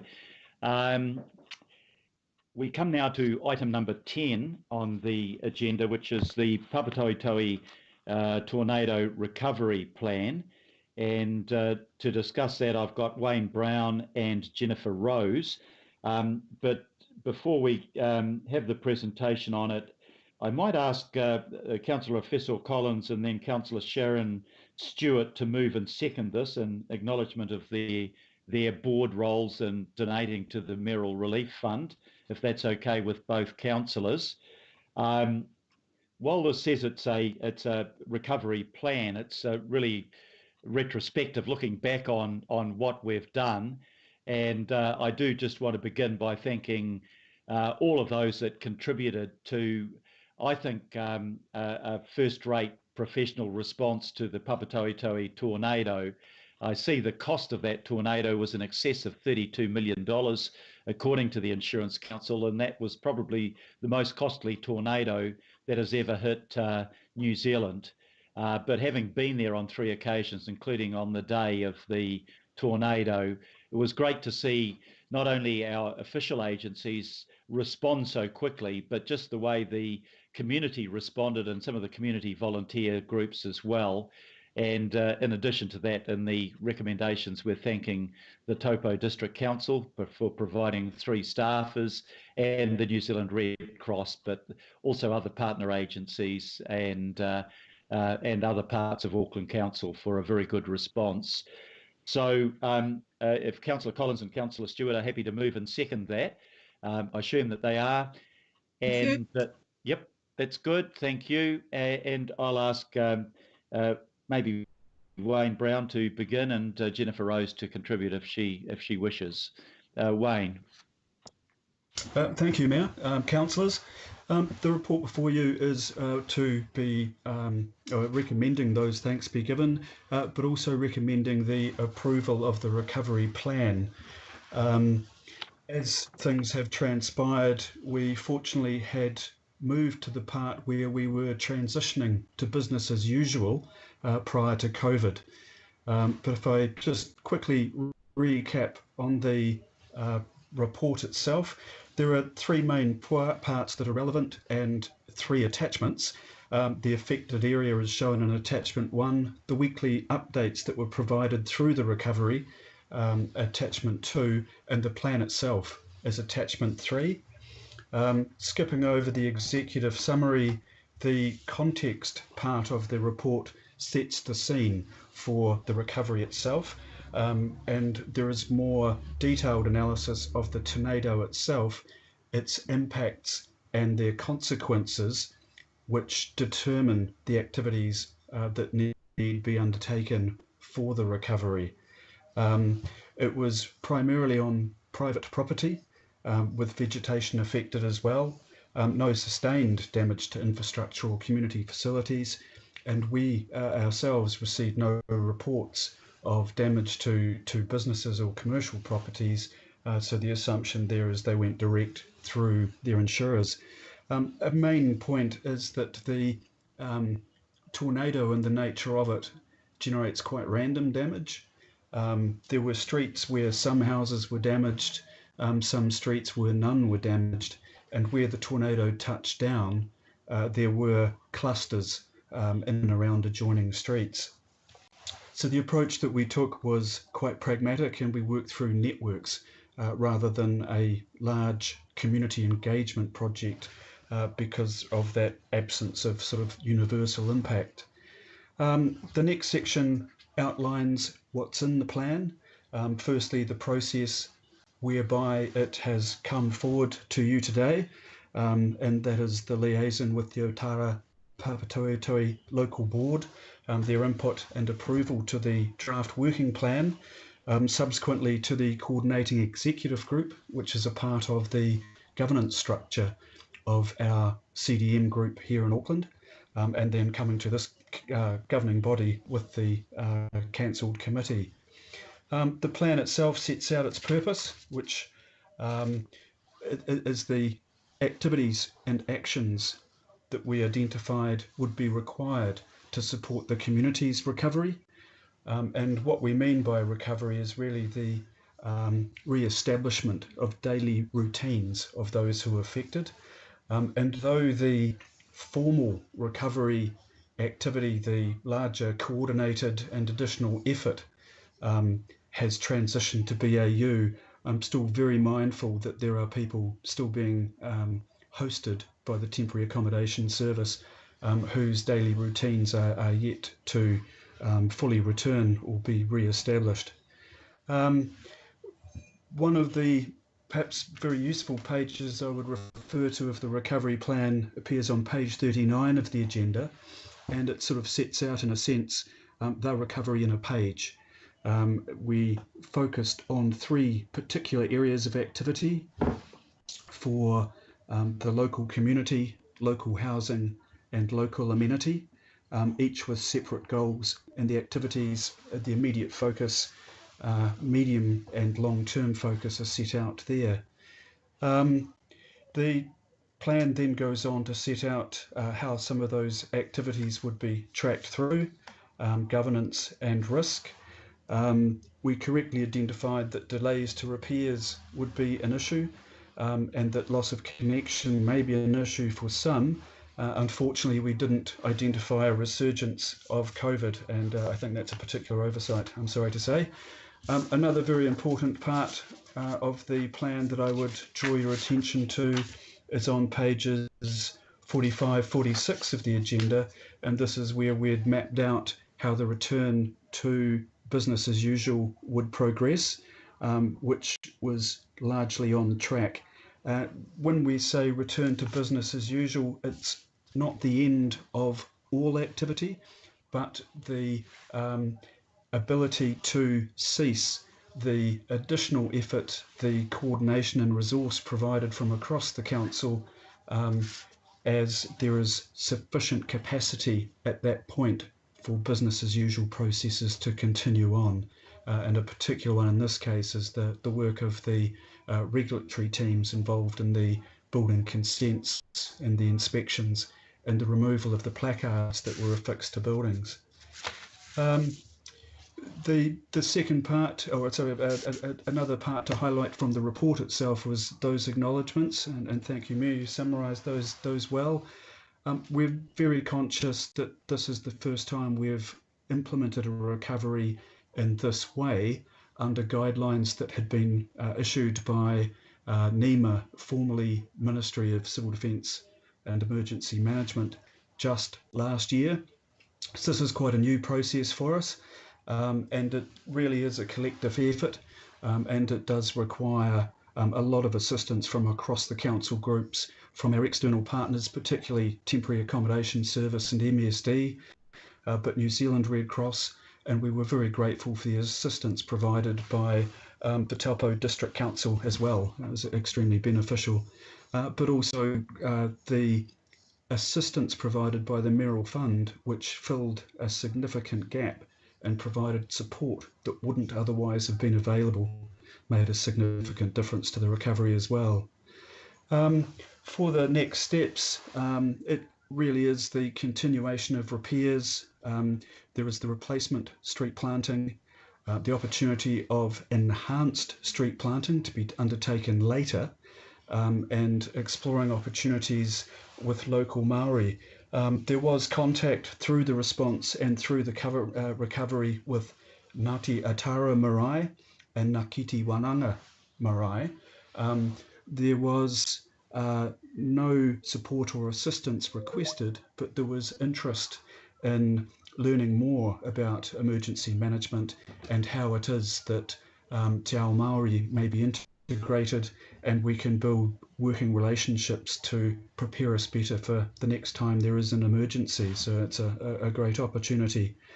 At this point, perhaps, if it may be appropriate, or sorry, other than saying the obvious, perhaps, with COVID at this stage and the lockdown, activity in the area has ceased. We've been liaising through our welfare function in Auckland Emergency Management, and we're keeping an eye on anything that comes up in terms of requests for assistance. We have a process for doing that. At this stage, there's nothing. And the reports from the last of the weekly updates is largely intact, although there has been some improvement with one less dwelling that is read, and there are now a few less families in the temporary accommodation service. In the last 2 weeks, we've only had one query from the public, and that is one where an inspection was requested. The owner of the property is happy to wait until the alert levels permit that activity to occur. That perhaps would be the end of the presentation. Thanks very much, Wayne. Is there anything, Jennifer, Rose, that you'd like to add to that? No, I'm actually okay. Thank you, Mayor. Just to say thank you to Councillor Filipaina for his help at the outset of that. It was really valuable for us in terms of that political interface, and also the work with the local board, seeing us, regularly and tapping in regularly. So the thing I would say is, in the recovery space, it's really important in terms of our political leaders feeding us information in terms of people that are out there that need help, because they don't always present themselves to us in a recovery situation. So that was really helpful. Thanks very much, Jennifer. Look, I just make a brief comment, and I might take questions and comments together. It's a reasonably straightforward paper. First of all, I think, notwithstanding the tragic loss of the life of one person at the inland port, going through that area straight after the tornado had been inflicted on it, and seeing the incredible state of damage localised to particular houses, it's nothing short of a miracle that we didn't have more serious injuries and even more fatalities in the area. The second thing, I just need to comment on the resilience of the community there. It's in particular heavily weighted towards a Asian and Indian Fijian community, and just watching the way people responded and worked to with family and friends to recover from that and to help each other was really inspiring. And the final thing, and I mentioned it at the opening of the Puanui station, the tornado was about 100 metres from the station, and I was really glad that our brand new $69 million station was not even touched by it. So there are things to count our blessings for, as well as acknowledging the damage and, of course, the pain to the family of the worker that was killed there. I've got three comments and questions, beginning with Councillor Efesor Collins. Efesor. Oh, thank you, Mayor. And I'll throw my questions in first and then make a brief comment if that's all right. I guess the couple of questions I have relate to parts 9 of the report and part 11. I'm interested in with the communications, if outside of the visits that the Mayor and others have had, if there was face-to-face communication with any of the residents. And then just in point 11, I think you outlined it really well, but I know that one of the concerns that a number of us have is those who are uninsured, and perhaps the repercussions for those families. I know they don't self-identify, and there weren't many that kind of came forward anyway, but I'm just wondering if that's been in the back of our thinking about how we might just support those families if they are to present. And then I've got a quick comment after, if that's okay. Yep, that's fine. Shall we take those questions first, Wayne?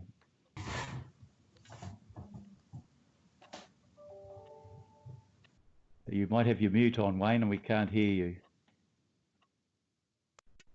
We might have. Okay, Are you there? I can hear everybody, so perhaps. Okay, Jennifer, if you'd like to take that, please. Yes, thank you, Mayor.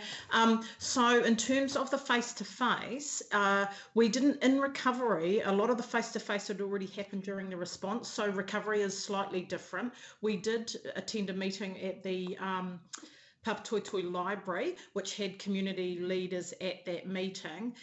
But in terms of the face-to-face stuff, that was really done in recovery by the library, who had residents coming through, and they were partnering with us in terms of information going out. We also did targeted mail to affected households, which we were able to get email addresses and obviously the addresses through the rate systems. So we were able to target specific houses that we knew were in the tornado zone. The other point that you raised very validly around the non-insured. Now, that is a real struggle for recovery to know, because if people don't tell us, then we have no ability to find that out. The Insurance Council won't give that information because it's private information. So it's definitely a piece of work that we're feeding back to the Insurance Council around our ability to really connect with the vulnerable community that isn't insured, because how do we know unless a community leader tells us, or unless the person presents themselves and makes contact with a mayoral fund or something like that. So that's definitely something that we're going to work on in terms of the recovery piece. It was something that was a little bit out of our control, and we did ask landlords to please pass on information that we had, and for people to get in touch with us if they weren't insured and things like that, so that we could, do an assessment on them. But again, that wasn't easy, and that was one of the real challenges that we had. Thanks, Professor. Would you like to make your comment now as well? Yeah, thank you very much. And thank you both to Wayne and Jennifer Rose. I was really impressed with the way, I guess, the initial setup and response was handled, and then the recovery. Mayor, I just wanted to offer firstly my gratitude to both the Otara Papatoetoe Local Board and the Howick Local Boards, who were really supportive and topped up funds, and I'm really grateful for the way that they gave, the way that they were so generous. I want to thank you too, Mayor, because I think it was on the day or a day later that we went out, and we were joined by Councillor Stewart, Chair Otangawea, and Member Dawn Trenberth, and we knew that Councillor Alf was in the background making a whole lot of things happen in the background. He was on the phone long before there was any movement, and so I just wanted to thank people who were on the ground and involved at the beginning of this, because it was a really tough time for quite a specified group in the community. And people may have seen Carla, who is the contact that Alf put me in connection with, who's part of the Papatoetoe Panthers, and some of the work that she did in the media, speaking on behalf of the residents on the streets and just the major challenges that they were facing. So I think all in all, our response was swift.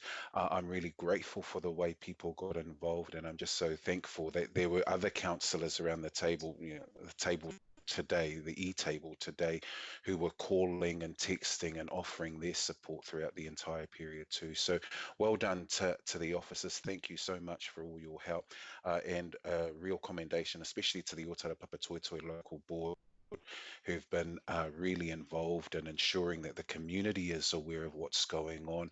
And I think they're trying really hard to follow up to ensure that if there are families that haven't presented and are uninsured, that they wouldn't feel embarrassed about it and they'd start talking to someone. And one of the things that I remember too is that one of the sad backdrops to this was, there was real challenge in the community, but many of you will remember that there were real estate agents at the same time that were knocking on people's door in the middle of cleanup and asking them, hey, this might be the time to sell up. So look, some of that stuff started to emerge, and it was quickly pointed out by the mayor that this was unacceptable behaviour, and we really needed to stand alongside families. So thanks to everyone who's involved, and really happy, really grateful for the efforts that were put in. Thank you.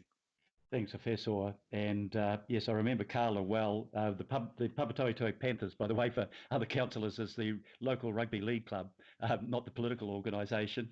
Her house was almost totally demolished, and her boys, who were off to their league game, were sitting in the car outside the house and videotaped the tornado as it went over. And Carla showed me the pictures. It was just fantastic. Most of us would have been cringing under the seats of the car, and these boys simply calmly took a video of the tornado at its height, passing over the house, destroying the house, and over the top of the car. Quite amazing. Second question or comment is from Councillor Shane Henderson. Yeah, thanks, Mayor. I just wanted to jump in really briefly to sort of make a special acknowledgement of the family and community around Janesh Prasad. Yeah, Councillor Cooper and I sort of had the privilege of attending the funeral, and it was a really emotional time, and you could see just how loved he was by many people. And as a resident of our ward and someone that's a well-known and much-loved member of the community in Sunnyvale, I just wanted to kind of briefly acknowledge that because it was a very tragic situation. Thanks, Mayor. Yeah, thanks for that, Shane. I did talk to Janesh's widow, and I have also talked to government about, they were in the process of getting permanent residency, but it wasn't quite completed.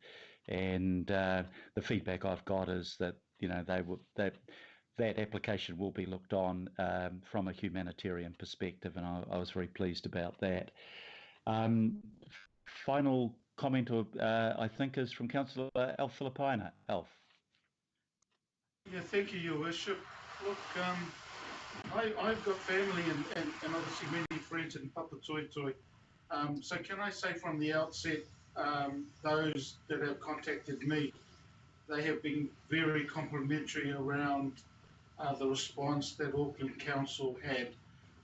They obviously acknowledged the local board in the early days, and yourself and Councillor Collins. So look, I just wanted to sort of let you all know that yeah, those calls were coming in continuously to acknowledge yourselves, but more importantly to acknowledge Jennifer.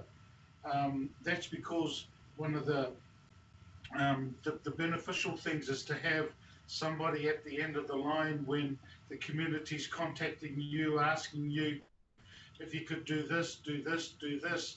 And I would contact Jennifer and get things done straight away as a result of contacting her. So to you, Jennifer, and to your team, thank you so much.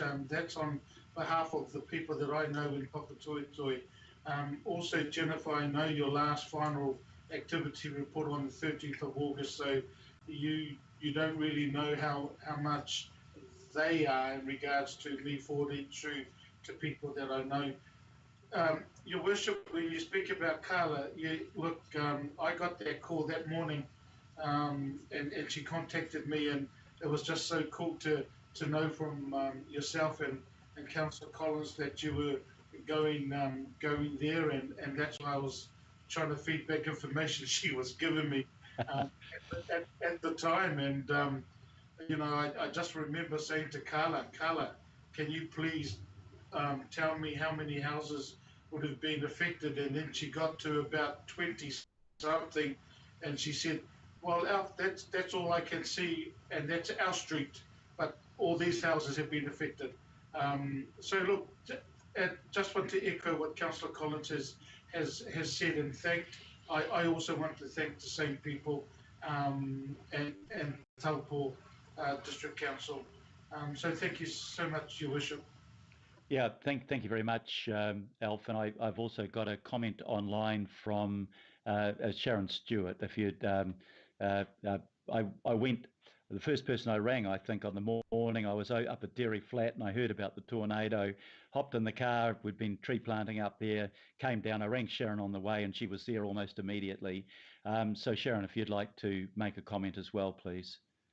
Thank you. I'd like to just make sure that we thank the Sikh community. They were marvellous. They were out there all day and late in the evenings, and they were giving out hot food and drinks. And I'd also like to make a very special mention of the Sushi Foundation, who also reached out to a lot of the families out there, and they gave them a lot of financial support. And some of the people that didn't have insurance, you know, there were some things that they couldn't get funding for, they assisted. So a really big thank you for the Sikh community and the Sushi Foundation. Thank you. Yeah, thanks for that, Sharon, and your efforts. And to the councillors and the local board members, and I've got to mention Apulu Rees Tangavaya, who was with me, I think, the following day when I went through again. Everybody that made that contribution, the for the Manarewa councillors. The Takanini Gurdwara was there, and as Sharon said, you know, serving serving chai and hot meals because the power was out. There was an Indian builder, and I'm just struggling to remember the name of the firm that he had, but he had the whole of his workforce, 30 people out there, pro bono, putting tarpaulins over the roofs of the damaged houses before it rained. There was just some fantastic stories there about real generosity and working collectively for the common good. And that was, I think, really uplifting. And by the time I got there, the police, fire, search and rescue, all of the agencies, St. John's, were all set up on the mobile site. They were already working to deal immediately with the crisis that had resulted from the tornado. So I think the public response to that, we would have got a lot of coverage if it had been bad. It wasn't bad, it was really good, so it didn't get quite so much coverage.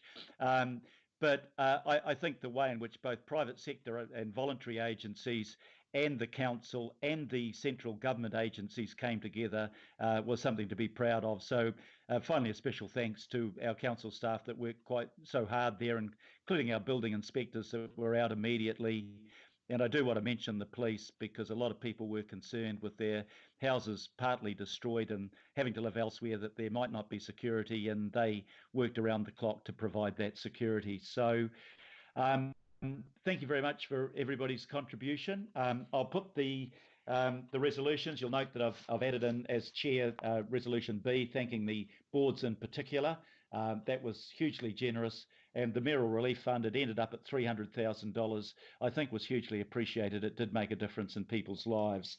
So I'll put the resolution. All those in favour, please say aye. Aye. Aye. Aye.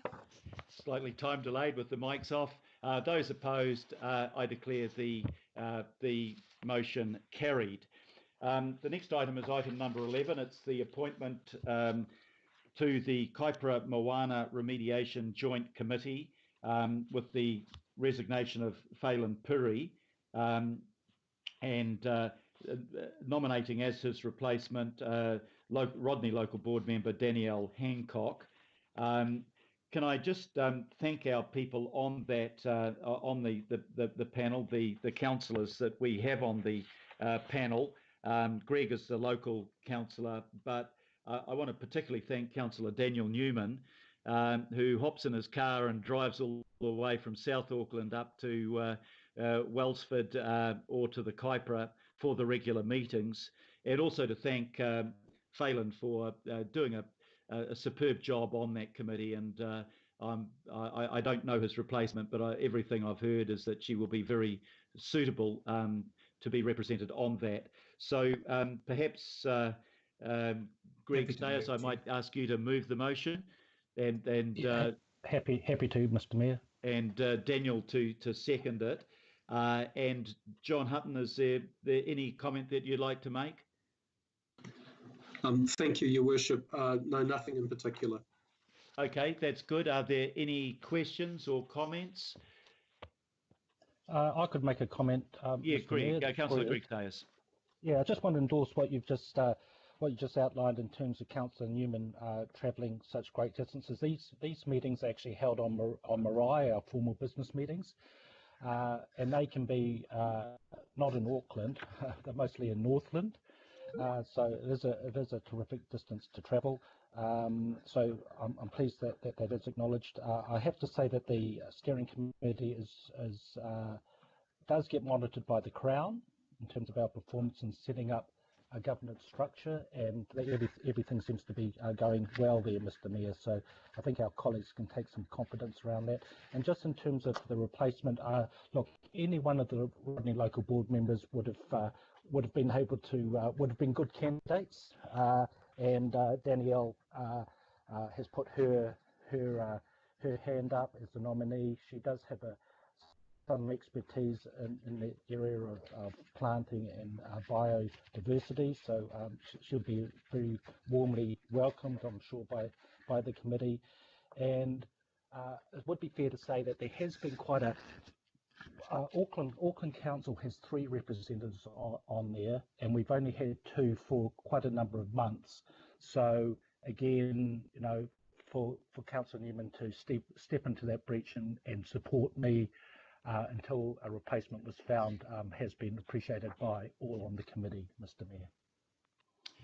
Thank you very much, Councillor Sayers. And I have a question from Councillor John Watson.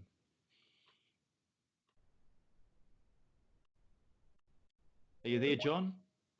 You might be. Yeah, sorry. It always takes about 20 clicks to navigate these various screens. So I just want to pick up on one item there, Mr. Mayor, and that's to go with the comment to do with risk mitigations. Point 19, there's a reputational risk to Auckland Council if an appointment is not made to the joint committee and the seat remains vacant. So I think, you know, we could all understand that, but I just think in terms of you know, the prominence of this body in terms of its decision making and the amount of funding that is going into this you know, program out in Kaipara.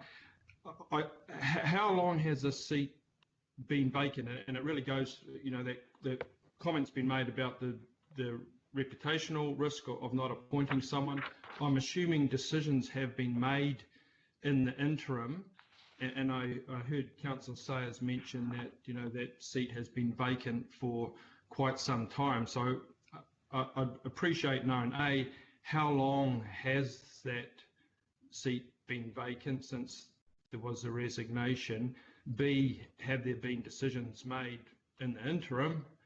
And C, you know, how desirable is that given the commentary about risk to reputation and, you know, and basically not fulfilling our quota, whether it, you know, be for a short or a medium term? Okay, I might ask John Hutton to address that. I don't have anything in the paper, I think, that indicates how long the vacancy has been there, but I didn't think it had been that long. But John, you might be able to clarify that. Kia ora, thank you, Your Worship. Effectively, it's been vacant since May. That hasn't had any effect, though, on the quorum for the meeting. So all meetings have taken place with a quorum and with Auckland Council representation there. Time has taken to identify a replacement, and there was also some uncertainty. I should say that the pressure that the elected members on the committee were under was quite considerable in the initial startup phase, with very frequent meetings and a lot of travel, and that certainly took its toll. So there was some uncertainty as we shifted to a more kind of calmly paced, I should say, cadence of meetings as to whether member Perry would be able to remain. So I don't think there is any risk here, and I don't think there's certainly no risk or question around the decision making that the joint committee has made in the interim. Thank you, John. I see Councillor Newman would like to make a comment on that, among other things. Councillor Newman. Well, yeah, just to acknowledge the kind words that have been expressed. I haven't been able to get to every single meeting and workshop, but Auckland Council has always been represented, and you know, Councillor Sayers, I've come to really appreciate the sprawling nature of his ward, and then the sprawling nature of the harbour itself. These hui have taken place often well north. Sorry, I think that makes for a very, very long day for everybody. So I'm not quite sure if, but in relation to the decisions that have been taken in response to the question from Councillor Watson, I mean, part of the challenge has been to ensure that the Rodney Local Board is able to nominate and appoint a replacement for Phelan. And the decisions that have been taken really relate to the work that the joint committee is doing around its work program, that is those discussions and those debates have always included members appointed by Auckland Council to represent its interests. I think it's fair to say that the discussions around the work program have been robust, but I'm more confident now about where that particular work program is at, and the ability to roll out the funded works that will be enabled by the joint committee. The other point to make is that this joint committee won't be in existence forever. By the end of next year, we'll be looking to have a different model that will apply up there. So I think that, yeah, it's a very interesting piece of work, but it's an interim committee, and ultimately we want to pass on a more mature work stream that has been enabled by this foundation work, but I would expect the body that will succeed us to carry that forward. Thank you very much, Councillor Newman, and thank you very much once again for the big effort that you've made to travel all that way to get to the meetings on a regular basis. There are no further questions or comments, so I'll put the recommendation of appointment. All those in favour, please say aye. Aye. Aye. To the contrary, no. I declare that carried. We come now to item number 12 on the agenda, which is around the joint charter for Te Whakaoranga or Te Puanui, the Puanui regeneration strategy. Now, this is an area that covers a couple of different boards, so perhaps Councillor Angela Dalton, you'd like to move it, and Councillor Filipaina, you'd like to second it. Councillors? Yes, thank you. Very good. And to introduce the item, if I can ask Sarah Swart, who's regenerative design lead in Eke Panuku, and then Karen Wilson from Mana Whenua to introduce the item. Sarah. Ngā mihi, Your Worship, and with permission, I'd like to share some images with this presentation as well. Absolutely. Give me a moment. Tēnā tātou katoa. We're here today to seek governing body approval to ratify Te Whakaoranga o Te Puanui Charter. It's a huge privilege to be here alongside Johnny Freeland, also of Ngāti Tiata, and Karen Wilson of Te Akitai o Waiohua. I'd like to also acknowledge the project sponsor, Craig McElroy from Healthy Waters, who is on the line. The Charter itself represents over 4 years of collaborative work to date across both the Crown, Council, local boards, local communities, and our iwi mana whenua partners. Sorry to interrupt, Sarah. Have you got something on the screen at the moment? I'm not receiving it. I don't know about others. Okay. Anybody able to see it? I can see it now. That's right. It was there. Yep, it's back again. Thank you. You've got that there? It comes and it goes. It's gone again. So I'll try it. How's that looking now? It's good at the moment. Yeah, just as soon as I finished the sentence, it was gone. So we might have to do without it unless you can find out why it's disappearing on you. It's back again. Sorry, I won't touch my screen from there. We'll leave it with that. Apologies. Okay, good as gold. Thank you. I was just saying and acknowledging the work that the Waiohua iwi have done in leading this particular kaupapa. From the outset, they really challenged us to think more aspirationally and more holistically around bringing health back to Te Puanui, and they requested 4 years ago that we thought outside the Iki Panuku transform Manako boundaries that you're seeing in the middle of the screen there, and took a Mainga Maunga ki te Moana approach, which is a mountains to sea whole of catchment approach, which this diagram represents. So in acknowledgement of the leadership role they've played, Karen and Johnny are going to talk through some content on this kaupapa. Kia ora koutou katoa. I'm Karen Wilson. I'm here representing Te Akitai Waiohua as the chair of the Te Akitai Waiohua Settlement Trust. I'm well aware we have 5 to 6 minutes, so I'm going to whiz through here so I have time for Johnny to speak. I'm one of the iwi from the Te Waiohua Confederation that descend from Te Waiohua. We're in a very unique situation as we appear before you today. We're hoping it's going to be a good news story with a very happy ending. It eventuated from the Puanui Regeneration Project, which appeared on the radar as part of our work and engagement with Panuku Iwi Forum. As we all know, it's a fraught space as you talk mana whenua and their interests in any one area. This is one of the few occasions, the Puhanui, where mana whenua that weren't Te Waiohua said we wish Te Waiohua to lead out this work in this space, and we will participate in whatever manner that Te Waiohua determines. We were hugely surprised, I'd have to say, because it is one of those occasions that very rarely happens. We took that on board and gratefully accepted the offer to lead out this particular project. And because of the reciprocity that we feel towards each other as mana whenua who also have interest, we said, in that vein, we would like you to participate and self-select in whatever manner you would wish to do. And that is what has happened.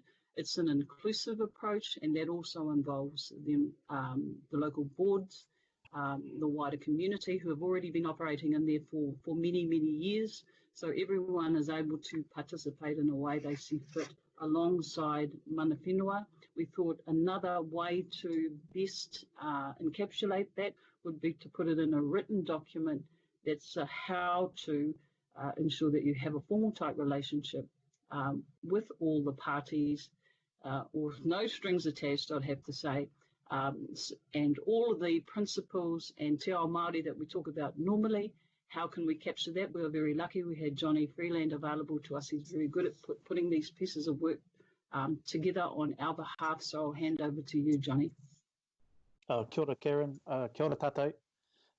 As Karen mentioned, te whakaoranga o te Puhanui is a unique opportunity anchored not only in the collaboration of our three Te Waiohua iwi, but also in partnership with our communities, supported by our two local boards, CCOs and council. The Charter articulates the purpose and vision of the regenerative program, and in essence, the Charter will act as a compass to guide that work over the next 50 years at least. It's very focused on a staged approach over a number of years in a transgenerational approach. So the importance of focusing on our rangatahi, our young people of the catchment alongside our older community, because much of the wider care work is led by our community elders, if you like. The Charter frames a set of values, principles that accords mana and value to all our communities, businesses, local boards, council, and also Crown agencies. Kāinga Ora and Department of Conservation, Te Papata Whai have really come on board. But at the essence, and the Charter is really an invitation and a commitment to achieve the regenerative well-being of Te Puhanui, not only in the restoration of stream, but also alongside its peoples and connecting the communities back to the awa. And aspects of the Charter, and I just want to draw on a couple of examples where we acknowledge the importance of kaitiakitanga that recognises the obligations and responsibilities of our Te Waiohua iwi, but also we've acknowledged the role of our wider community in the care, protection, support of the Puhanui catchment. And so the term tiakitanga has been harnessed as a way of acknowledging the place and space and the role of our wider communities in acknowledging their obligations and responsibilities to the care of the catchment. And one of the key success factors identified is that the program becomes a model of Te Waiohua iwi collaborative partnering with our communities at the heart, council and Crown agencies, and the way we apply mātauranga Māori knowledge systems in the ecological, social, cultural and economic well-being of the stream and its peoples. So kia ora tātou. Kia ora. Thank you very much to Sarah, Karen and Johnny, and for very good presentations. A really exciting project, and one that I think will benefit hugely from the partnership that mana whenua have with the rest of the community and with the governing agencies. I know this area pretty well playing in the stream as a kid when you could still play in it, to helping with the cleanup and seeing the degradation of the stream, and but also the huge potential of what this can create for the future as a beautiful area that restores our environment, that contains a cycle and pathway, connects our people to the awa, and part of the role of kaitiakitanga. So very supportive of that. So I'll open that up for questions first and then comments. And the first question is in the name of Councillor Alf Filipina. Alf. Tēnā koe, Your Worship, tēnā kōrua ki ngā rangatira kua tai mai nei, tēnā koutou. Look, the question is around 43, number 43 of our report. And I'm interested in any comments from our chairs of our iwi around 43. Your Worship, I could give that. It just explains the charter, because I know it's got collaboration with mana whenua, but I think this particular charter is unique, and just wanted to invite a comment from either Karen or Johnny, please. Thank you. Karen or Johnny, would you like to comment on that, please? I think in the spirit of why we're presenting this in Para 43, it embeds and embodies all of the principles that come from the Charter, Alf, and that is the nature of the collaboration.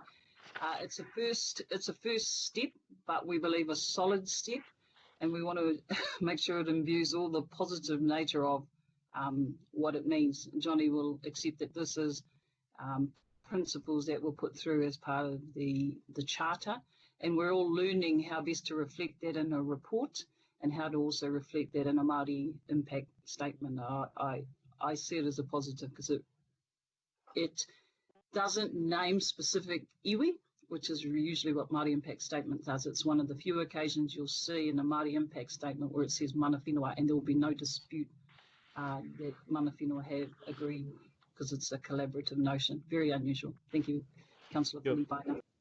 Kia ora, Karen. Johnny, anything that you want to add to that?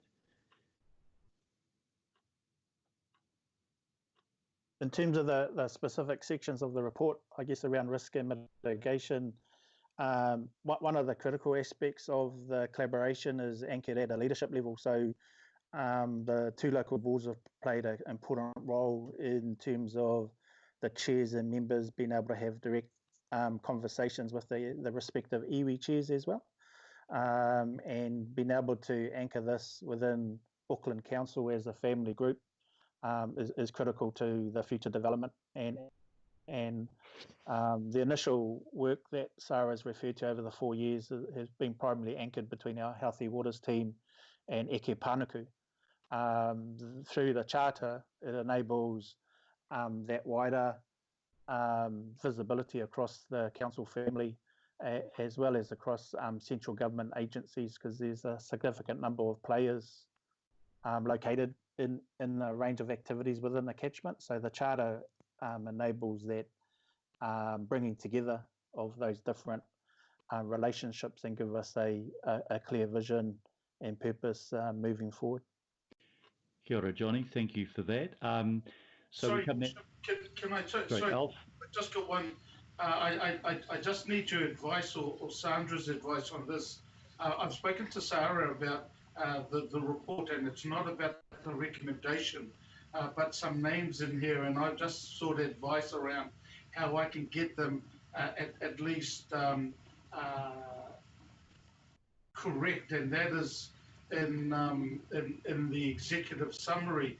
I just wanted, for example, I noticed that it's Te Akatai and to be correct, it's Te Akatai Waiuhua. So how would I sort of get those added into the report so when it is correct? Can I get some advice on that, please? Because I'd rather just do it later, but just wanted to make sure. So just some advice on that, and I'll reserve my right to speak, please. Sarah, perhaps if you could have a talk to Councillor Philippina and make any appropriate changes to names that might be required there. Can you, if I can get the two of you to work together on that before the report goes out, is that possible? Absolutely, happy to make some amendments, Alf. Thank you. Thank you. Can I just say, Mayor, the name Te Aki Tai Waioko has appeared in many iterations throughout many documents, so I take on board the point that's been made by Councillor Philippina. We're due to sign our DOS if we need any more advice. It's in Te Aki Tai Waioko, not Te Aki Tai, which is shortening up the name. Kia ora. Kia ora, thank you for that. Okay, we come now to comments, and I have a comment from Councillor Angela Dalton. Angela. Tēnā koe, Your Worship, and tēnā kora, Karen and Johnny. I support the ratification of the Charter, Te Whakaranga o Te Puanui, and I want to thank Mana Whenua and also acknowledge the significance of this kaupapa. Te Puanui is one of the jewels in the crown of the South, and she's a little tarnished in places. In this charter, with investment, will have her shining brightly once more as the tonga she is, and that is under the guidance of iwi. And with the ratification of this charter, there does need to come some commitment of investment. And here is where we can realise the contribution by the Southern ratepayers to the water quality targeted rate. So we too can have healthy waters as our neighbours over in Ōrākei will be receiving with an $800 million investment to their water improvement plan. So equity for Auckland, all of Auckland is only fair. What we have here is the result of decades and decades of a journey for Mana Whenua, some years of a journey for healthy waters, both boards, Manurewa and Otara Papatoetoe, and also Ike Panuku. And now we also have the inclusion of Kaingaora, so a partnership with a charter designed and led by iwi, Ngāti Te Ata, Ngāti Tamoho, and Te Aka Tai Waihua. That's something pretty special, and that's something that we should be aiming for with everything we do, is to have Mana Whenua with us from the very, very beginning. There's a lot of people to thank, and Mana Whenua is the first, of course, but I do want to specifically acknowledge Sarah, who I have watched since I was on the local board, diligently and patiently bringing this together from the council side of the table, or the CCO. So we have iwi Council, CCO, central government. So well done, Sarah. I know it's been a big job and you've enjoyed every single minute of it. So I'm really looking forward to watching the project unfold and build on the already hard yards that have been contributed to the regeneration of Te Puanui over the years. So I commend this to my colleagues for their support. Thank you, Your Worship.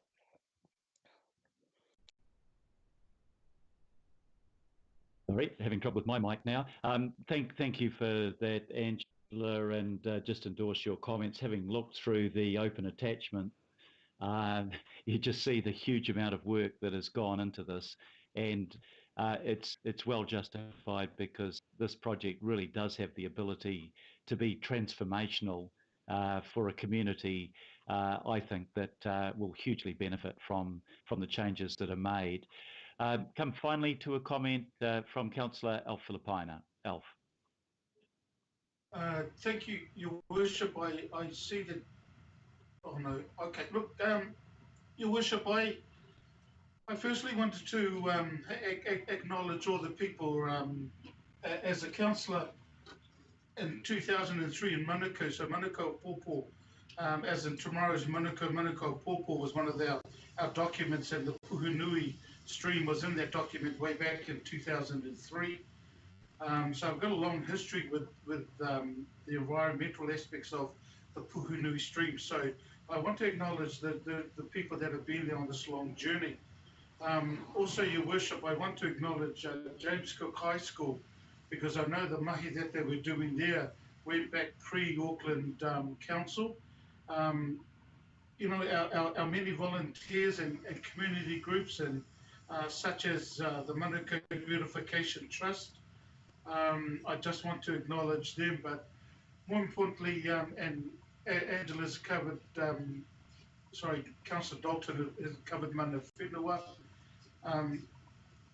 And Your Worship, I remember when we got elected, and prior to getting elected onto the Auckland Council in March of 2010, there were about 100 eels, some of them as old as 50, that were found dead from the Puhunui stream as a result of the rubbish that was getting pumped into there. This is the beginning of the journey to restore that to the way it was, and I agree with Councillor Dalton in regards to the resourcing of this. And I got contacted as well when we got onto the Auckland Council around some of our bird life as well that were being found at the edge of the Puhunui stream. So, for me, it's a long time coming. The journeys have been a long one, but I want to acknowledge Sarah and again, just the many people who've been involved with this. So, Your Worship, definitely for me is to endorse the way forward around this. Ngā mihi kia koutou katoa. Kia ora. Kia ora, Alf. Thank you very much. So I'll put the recommendations that you have in front of you. All those in favour, please say aye. Aye. Aye. To the contrary, no. I declare that carried. We come now, and thank you very much to Karen and Johnny and Sarah for their presentations and the work that they've all put into this. This will be something that I think will be a tribute to everybody that's worked so hard to achieve it. Right, we come to item number 13, which is feedback on the discussion document from the Minister, Nanaia Mahuta, on changes to the Māori ward and constituency. I'll ask for a mover and a seconder for this paper, please. Is anybody who'd like to move that?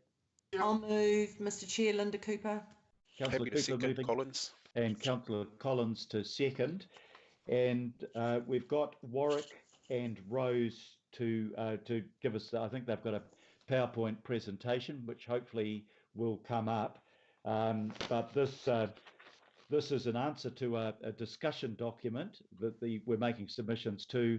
And of course, when the legislation is introduced, which we think may be later this year, or if it slips early next year, there'll be a further opportunity to make submissions on the legislation. You'll note too that this attaches a submission from the Independent Māori Statutory Board. It's appropriate that we attach it. It's their own submission. They are independent. I don't think we need to comment on their submission. It is their views and their presentation of it. And hopefully you should have received a summary of the local board submissions on this paper that came in late. So you probably, I think, only received it either last night or this morning. And there's quite a lot of, while about 16 of the boards, I think, made comments on it, there are a lot of sections of it that they haven't commented on. But I think perhaps if we start with the presentation from Warwick and Rose, and then I'll open it up for questions and then for comment. Warwick, are you leading this or is it Rose? Tēnā koutou, Your Worship and members. I'll speak to the first few slides on the presentation, and Rose will say a few words on the final slide. The purpose of the presentation is really just to encapsulate briefly what the main points are. The discussion document has been published by the Department of Internal Affairs with submissions closing tomorrow on the 27th. It's been a bit tight time-wise, and we need to acknowledge that local boards have put A into G and have got together and forwarded their submissions, but it hasn't been, we haven't received them in time to include them within the report itself. Sorry to interrupt, yes. Warwick. We can't see the slides at the moment. Are you able to put those up? No. Oh, here we go. If I go.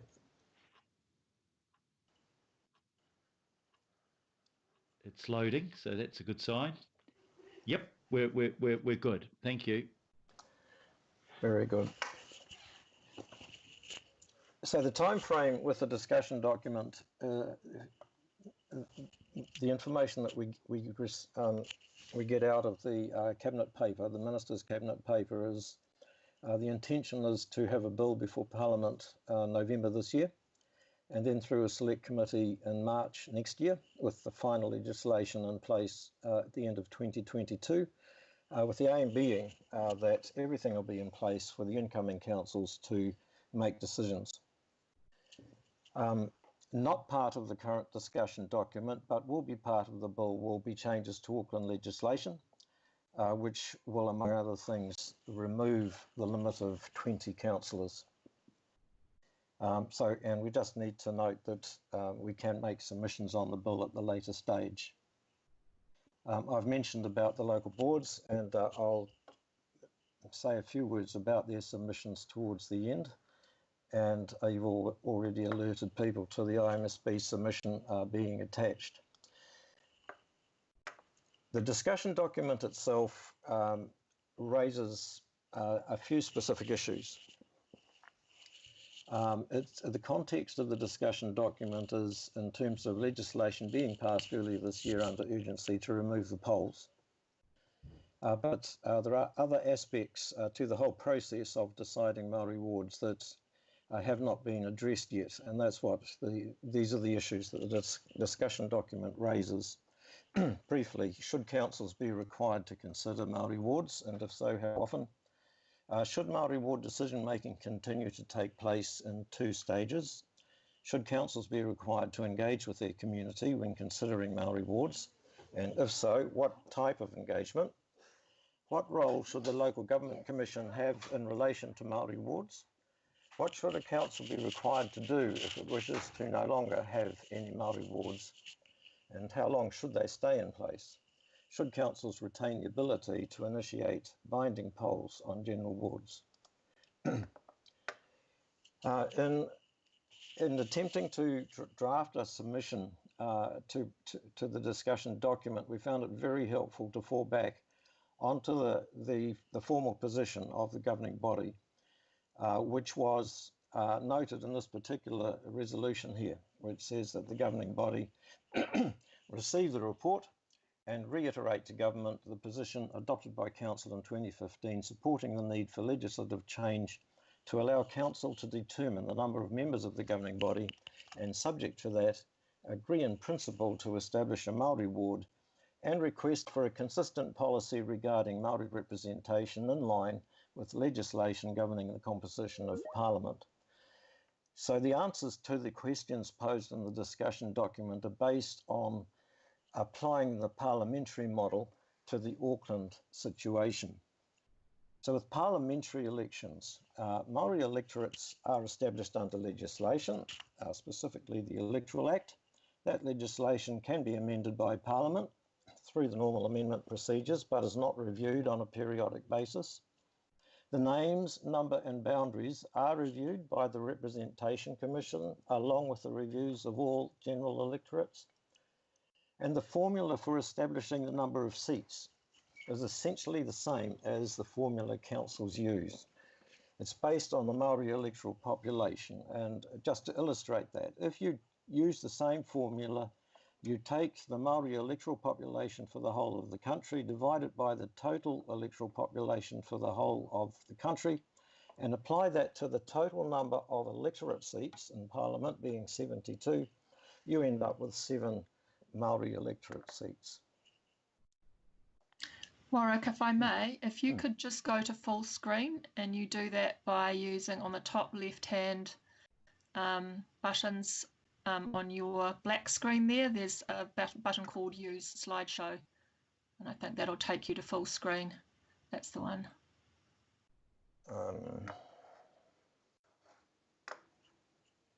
Is that it?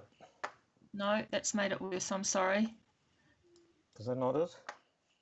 We've lost it altogether now. Perhaps if you go back, it's just, I think members were finding it hard to read. It was too small. If you're having trouble with that, maybe we could ask, oh, hang on. No, it's coming on. It's good. Is that it? That's good. Thank you. All right. There you go. So I've lost the buttons for going backwards and forwards. Here we are.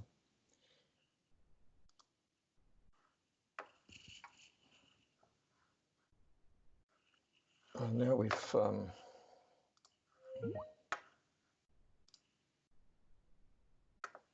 that's where we were. Submission number 1. Should councils be required to consider Māori wards? Just some comments around this. The questions asked in the DIA discussion document are quite specific. And the DIA has even got a tick box multi-choice answer form for those who want to use it. However, when you start thinking through some of the issues, further questions crop up. For example, one of the issues that they ask about is about public consultation and the questions that raises. The questions it raises in your mind include: what questions would the council be asking the public? What matters should a council take into account when considering submissions and making decisions, and so on? As a result, in order to answer some of these wider questions, there's a fairly wide-ranging comment within the report itself. And it also leads to our suggested response to issue 1. The Local Electoral Act itself does not provide a policy rationale to assist a council making decisions about whether to establish one or more Māori wards. In comparison, the Local Government Act does have a treaty section, and that provides a rationale for the provisions in that act that require Māori participation. And so the draft submission proposes some sort of treaty section is included in the Local Electoral Act that is similar to the one in the Local Government Act. The wording of that would be left up to the Crown and Parliament. And on the slide there, we've included for your reference the one that is in the Local Government Act, which states, in order to recognise and respect the Crown's responsibility to take appropriate account of the principles of the Treaty of Waitangi and to maintain and improve opportunities for Māori to contribute to local government decision-making processes, Parts 2 and 6 provide principles and requirements for local authorities that are intended to facilitate participation by Māori in local authority decision processes. And so what we're envisaging there is something similar like that in the Local Electoral Act, but applying to the provisions for Māori wards. Just going very quickly now through the responses to the other questions. Timing of decisions. Māori ward names, boundaries and members would be reviewed as part of the regular review of representation arrangements, and the decision to establish Māori wards would be an entirely separate decision made by resolution following consultation and not reviewed on a periodic basis, and that's applying the parliamentary model. The answer to question issue number 3, opportunities for public input. A decision to establish one or more Māori wards should be made by council resolution following public consultation. This mirrors the parliamentary process where such a change would require legislative amendment and public consultation through a select committee. Those on the Māori roll are affected more than those who are on the general roll when the Māori ward is established. And just to explain that, people who are currently on the Māori roll, they've shifted there because they want to be able to vote for candidates standing for parliamentary Māori electorates. If we establish a Māori ward, those same people will be required to vote for candidates standing for a Māori ward. It could be useful to hear from them as to whether that's what they want. The answer to issue number 4, which is decision-making rights and role for the Local Government Commission, it's applying the parliamentary model again, where electorates are reviewed periodically by the Representation Commission. So we say the Local Government Commission should have a similar role to that of the Representation Commission. It should review proposals made through a representation review, including boundaries and names of any Māori wards, but should not make decisions about establishing or disestablishing Maori representation through Maori wards. And issue number 5 poses the question of discontinuance. How should councils be able to disestablish wards? So our submission basically says that based on the parliamentary model in which legislative change is required to disestablish Maori electorates, and which includes a public consultation process, a council could also decide by resolution following public consultation to disestablish Maori wards. There's a final question that they ask about types of polls. There's a section 9 in the Local Electoral Act provides for referendums and polls. It's never been used to decide questions about ward boundaries and so on. And so we would support just making it very clear that that section should not be used for those types of decisions. What it is used for, it's not used often, but it is used for more policy type decisions relating to council decision making. Just to note briefly the local board submissions, they have done a splendid job in getting comments back to us. A large amount of support for Māori representation. I would need to say most of the boards have favoured an approach based on general wards, so that the establishment of Māori wards would be reviewed every 6 years. But that's not our submission. Our submission is more based on what Parliament does. And I'll now invite Rose to speak to the IMSB attachment and to the proposed working group. Thank you, Warwick.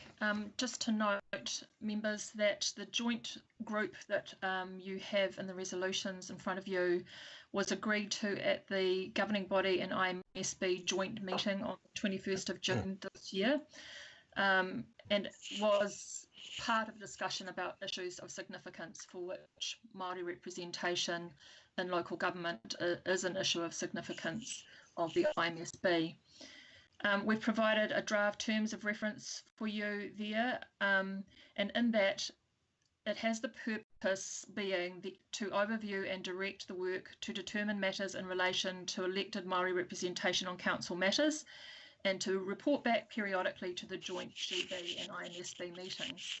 So that was taken directly from the resolution to establish this joint group back on the 21st of June. The first meeting of this group is being arranged as we speak and is planned for sometime before the 20th of September, which is when the governing body and IMSB joint meeting come together again. The councillors on this this joint group are councillors Filipaina, Dalton and Henderson, and from the IMSB, Chair David Taipere, Deputy Chair Tau Henare and Member Wilson. I'm happy to take questions about the paper, and handing it back to you, Mayor Phil. Okay, thank you very much, Warwick and Rose, and thank you for the work that went into this. I think what you've done, you've taken our resolution from last time to try to make what we do locally consistent with the long-standing tradition of having Māori seats at a parliamentary level. I think that helps with the political argument for those that don't want anything to do with Māori wards. We are simply applying at a local level what has long been the case at the central government level, and you've answered the questions in your submission consistent with that, so that's helpful. I'll open it up now for questions, and I have 3 already. The first in the name of Councillor Linda Cooper. 2 questions. The first one is, when you talked about reviewing Māori wards every 6 years, do you mean reviewing whether they still are in existence, or just reviewing the size, shape, name, that type of thing, or whether you need more, an increase at the councillor level because of increase in population? In the council's submission, we've tried to make it very clear that the decision making is two separate parts to it. There's a totally separate part to do with whether or not a council establishes a Māori ward, and that is made by resolution and is only unmade when a council decides to do it. It's not periodically reviewed. What is periodically reviewed is what is periodically reviewed right now with general wards, and that's the shape of the wards, the number of members in these wards. That's clear now. Thanks for that. And the other question is there some way, I mean, to me, I don't honestly see why you need to consult with the whole region when a Māori ward would only be set up for people on the Māori roll. So to me, it only affects those people. So why, the whole flaw about the whole referendum is that you've always got more non-Māori than Māori in your population. So it's so hard to get one going under the current legislation, and it's actually inherently unjust because people who it will have no effect on really get to say yes or no. So is there some way, if you're going out to consultation, that you can only consult with people on the Māori roll? We haven't addressed specifically what type of consultation, whether we'd use a special consultative procedure, which would mean public notification and anybody can make a submission, or whether it would be more targeted. That's probably a detail that's better addressed further down the track, say in submissions to the bill.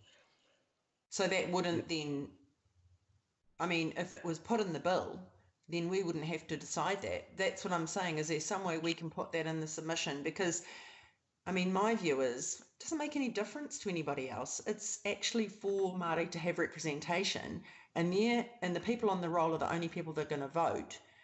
But it doesn't take away from any other non-Māori representation. So is there some way that can be put in our submission if the rest of the governing body agreed? Well, we could put it in a submission and fully follow the logic and very sympathetic to it, but it would then move our submission away from the parliamentary model, because decisions that Parliament makes do go to select committees, and there is a public consultation process.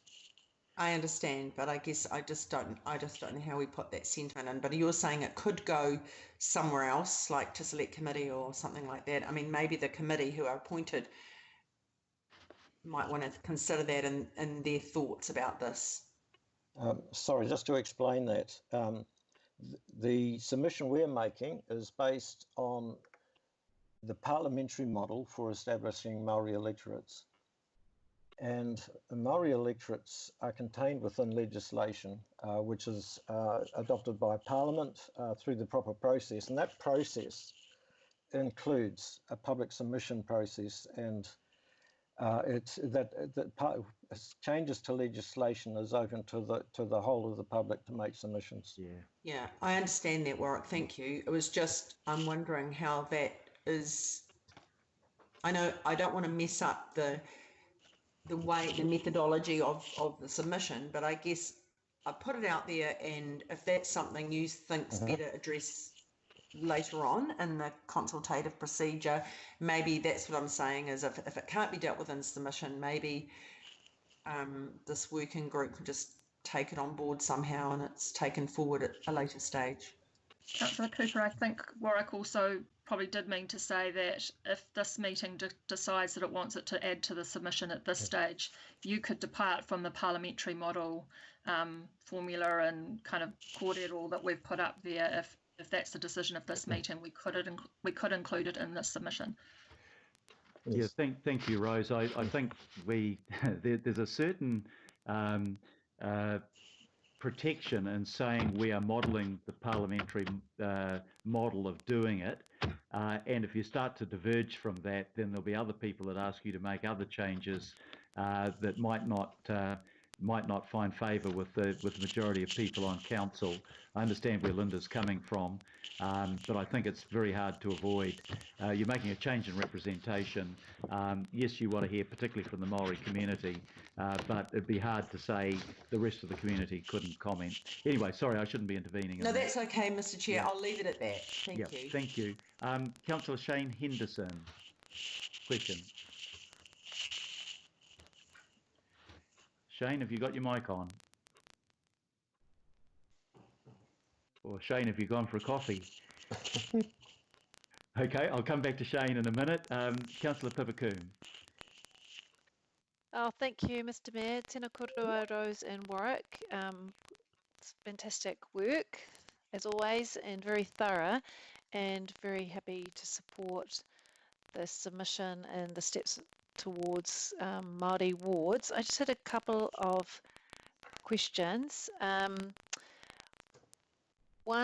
The first one, is there a quick way of explaining why the analysis does not include Māori subdivisions for local boards?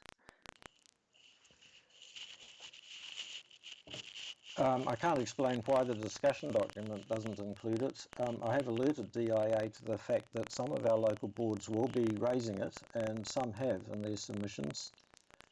Sorry, just a better way of putting it. Is there a sort of a quick way of explaining why it doesn't really work to have Māori subdivisions on local boards? And I think, I mean, the Waitemata local board submission kind of covers it, but it's sort of in the covering paper, it's sort of left as silent in terms of why that's not. I mean, we could be picking that up as other comments.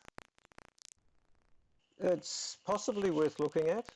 If say we were still in the legacy situation with the regional council and TLAs, then the regional council would be looking at Māori seats, and so would each TLA, and you'd have the total number of Māori seats for the region would be more than just what it is for the regional council. And you might apply the same sort of thinking to the governing body and the local boards, except that, and I haven't really looked into this, there might be some issues to do with electoral rolls. I think we have to use the same electoral roll for all of the elections. And so we can't sort of split the roll up into this local board has a general role and a Māori role, and this local board doesn't. It just has one role, and so on. That could create some difficulties. Oh, thank you. And if I may, Mr. Chair, just one other part, just around the differences with the IMSB submission and whether any of the IMSB submission has influenced our submission. We worked with IMSB staff and we shared our drafts as they progressed, and we accepted that the final versions would probably not totally match, and they haven't, but we did share thoughts, yes.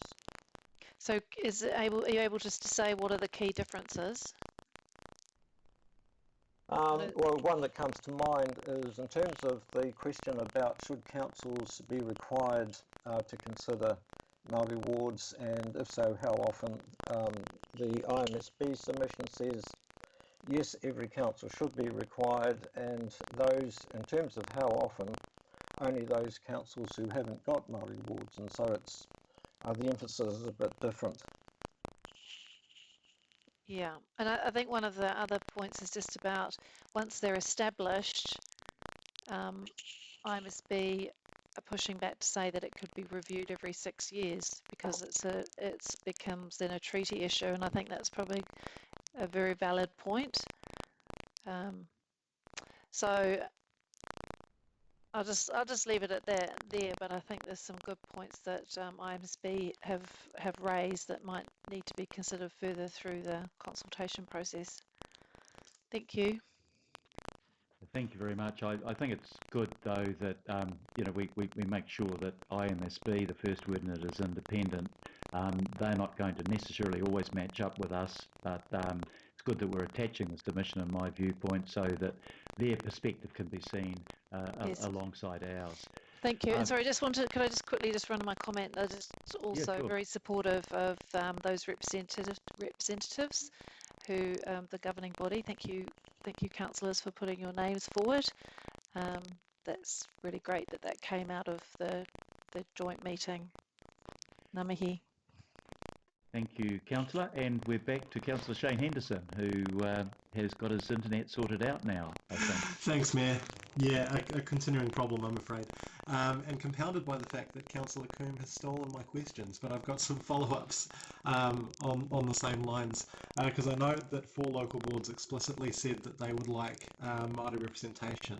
So I guess my first question is, what do you do with a situation where local boards ask for Māori wards?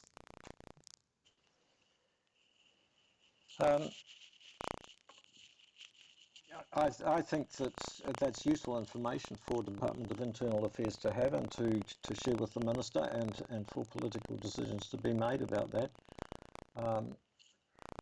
We haven't taken a position on that in terms of the draft submission we've put together for the governing body.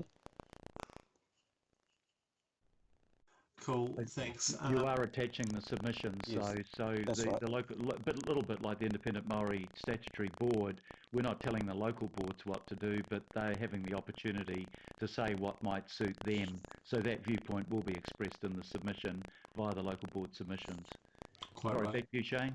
Yeah, no, thank you. And just to follow up, you know, if we are going down the path of essentially being silent on local boards, and we do adopt Māori ward councillors, is there a risk that they're going to have a workload that's just really, really, really high? And how would we support? I suppose this is kind of down the track a little bit, but how would we support that workload? It's a bit hard to say at this point.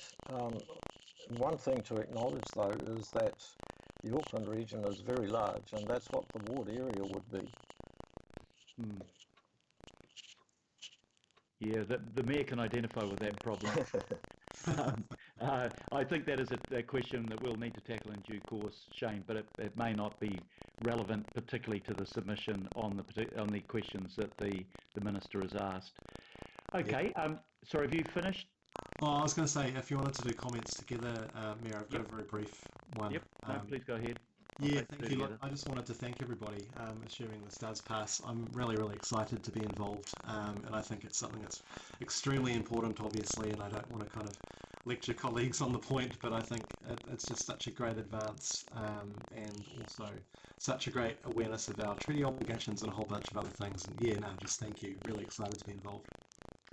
Thank you very much, Councillor. Councillor John Watson, last question. Yeah, thanks. My first question goes to 4.7, the opportunities for public input. I just seek a bit of clarification on that. A decision to establish one or more Māori wards should be made by council resolution following public consultation, and that's mirroring the parliamentary process. So the question is, that consultation would be by council and would be through one of our normal forms of consultation, or would that be a wider public consultation across New Zealand in response to legislation? Each council consulting with the community.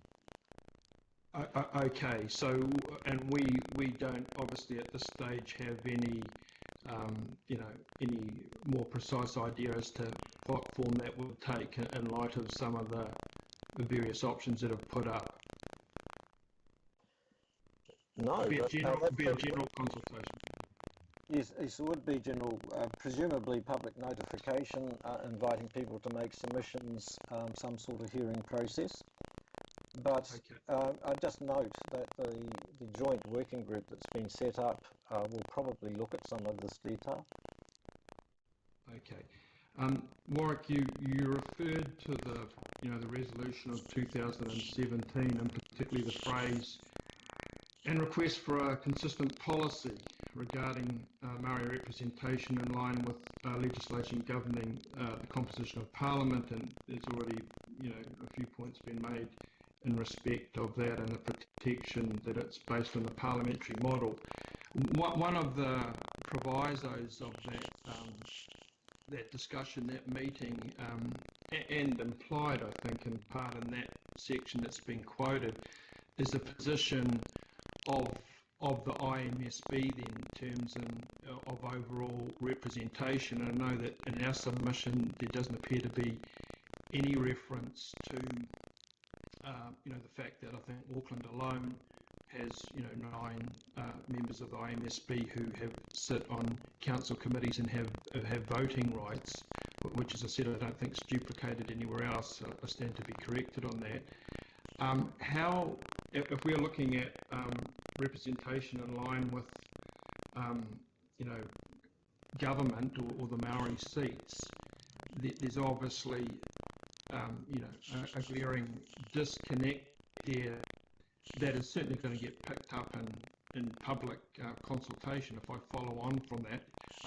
How do you propose to do that, or are you proposing to follow the IMSB submission, which really just seeks to say that these are kind of separate responsibilities that don't impact upon each other, which I doubt if that will be held in terms of voting rights and representative rights. So how are you proposing to handle the existence of the IMSB in the Auckland context, which I believe is unique? Through you, Your Worship, certainly acknowledge the concern and the issue, but it's actually not a subject that's on the table at this point in time. We've been asked specifically to comment on the process around setting up Māori wards. When the bill comes through, it will contain some Auckland-related legislation, but the future of the IMSB won't be part of that legislation either, so I can't really answer your question there, Councillor. Okay, thank you, Warwick. I appreciate the distinction you're drawing, and I can see that that's reflected in the process that we're responding to. I guess then, just in the same way as a number of councillors highlighted that very big elephant in the room in terms of the wider issue of representation.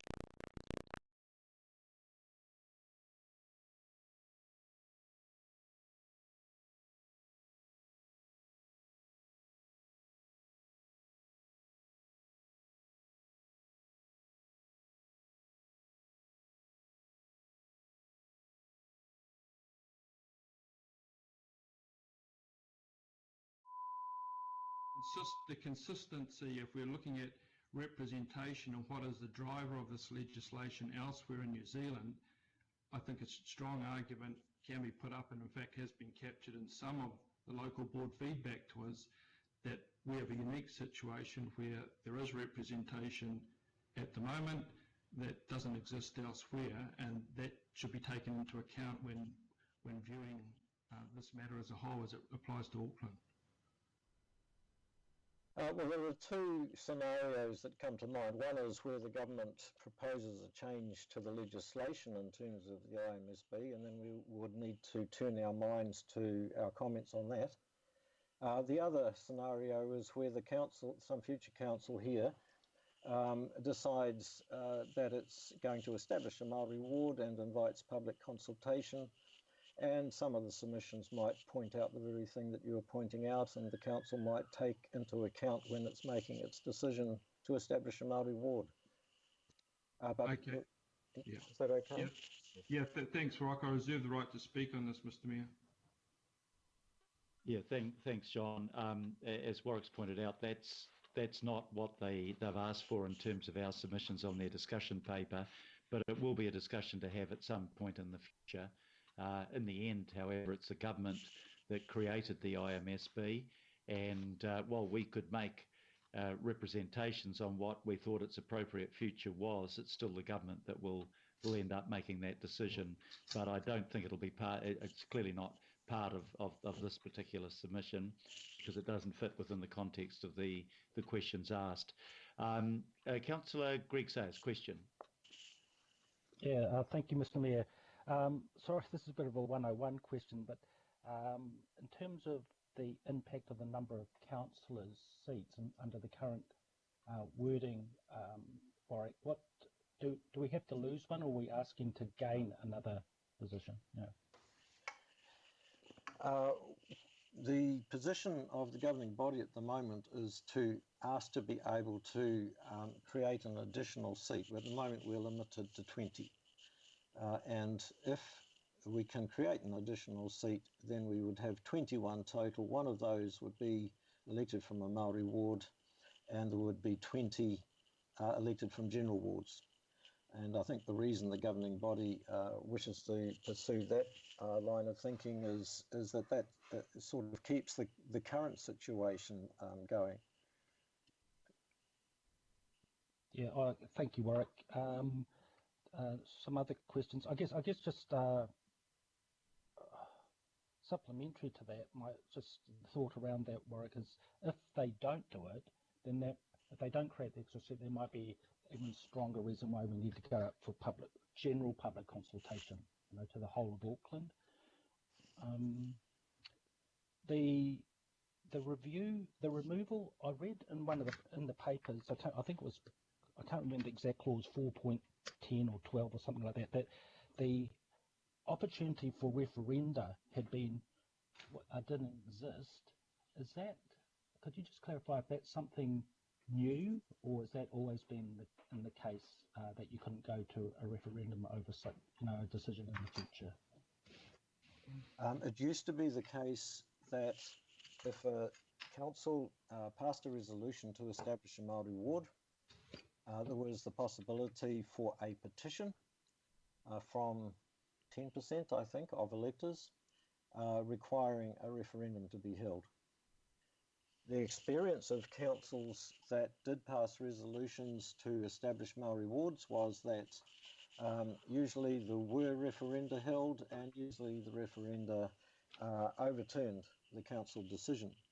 And so the minister earlier this year removed that provision for conducting referenda out of the legislation. Okay, Warwick, that's very helpful. So just so I'm clear on it, so those referenda were more in a reaction to a decision that the council made, rather than referenda being used to establish,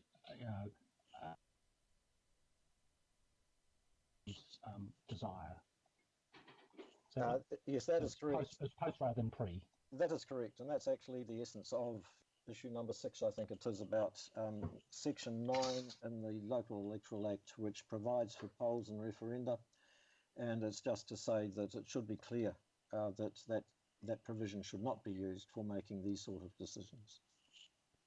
Oh, very good. Thank you, Warwick. And my last question is just probably picking up on Councillor Watson's line of questioning, just to summarise for us the position of the Independent Māori Statutory Board around how they see their position, how their position would be versus the ward councillor's position. How do they?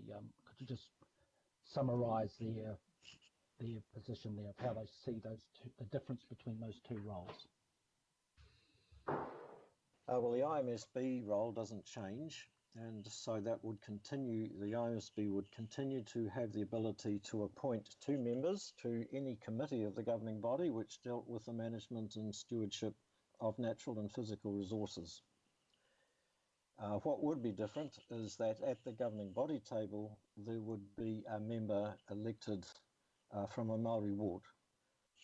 And I guess the main differences conceptually between the two is that one has an electoral mandate, the others are appointed through a selection process. Yeah, very good. That's very helpful, Warwick, and thank you, Mr. Chair. Thank you very much. For those that haven't seen it, 65 new cases today. The positive out of that is that it would appear to be the beginning of a levelling off of the trend, but yeah, that might be premature to be predicting that. Actually, Richard's just said 68. I thought it was 65. Anyway, either way, that would be, it's been going up by about 50% each day until today, where it's going up much more marginally. So we might take a positive from that. Okay, look, we've completed the questions. There's a question of whether anybody wants to make a comment at this point. John, you'd indicated that you might want to comment on it, and then we'll take lunch after we've had this vote. Yes, now thanks, Mr. Mayor. Just a couple of quick points in relation to this item. I guess in the first instance in our submission, I'm somewhat reassured by the opportunity for public input, given that the opportunity via referenda, which did have shortcomings to it, is going or is gone or in the process of going. Because I think that's going to be very important, and I don't necessarily hold with the view that that feedback will be judged strictly along numeric lines. As always, there will be a judgment made on the quality of submission. So I just don't necessarily fear that just the non-Maori group, for want of a better word, will just swamp the process. I believe there'll be some very relevant submissions that come in due course there. In terms of the bigger question I raised with regards to representation as proposed in this paper, being in line with the legislation governing the composition of Parliament. If you take it in the strict lines of the formulaic principle being outlined in the paper, yes, that might be right. But I think in terms of the wider issue in Maori representation in Parliament and how it seems to be emerging here, that there is a contradiction, and I don't think that contradiction is effectively combated through the IMSB submission, which is a good submission, but which makes the point that the statutory responsibilities of the board differ from those enabled by the Maori wards. I think in practical terms, both are looking to advance the interest of Maori in Auckland and ensuring the Auckland Council Group acts in that way as in their mission. So I'm sure that's going to be something that's picked up as things go on. As far as the local board input goes into this, with the local boards I represent, they've both included commentary here. The Hibiscus and Bays local board, all that really comes out of them is that they don't have a unanimous view, but they do make a preference for the IMSB in its current function fulfilling that role. Upper Harbour is against the proposal, and again a complementary of the role that that the IMSB play in this. So in the current arrangement. So I think certainly for myself and others, and I suspect a number of the public, when it gets down to it, will be not so much occupied with the formulaic division of the population and whether it amounts in one or two people being a possibility for the Maori wards. It'll be in this, what to me is this rather stunning contradiction of already having 9 people who at various points all have voting rights in Auckland Council committees, with the exception of the governing body. And as much as we're looking to draw that distinction between what we're responding to here in terms of this process, that for me anyway is an obvious feature that will come into play at the appropriate time. So just finally, Mr. Mayor, finishing off then, I noticed even in terms of the Maori view of representation has been round for some time now. We go back to 2010.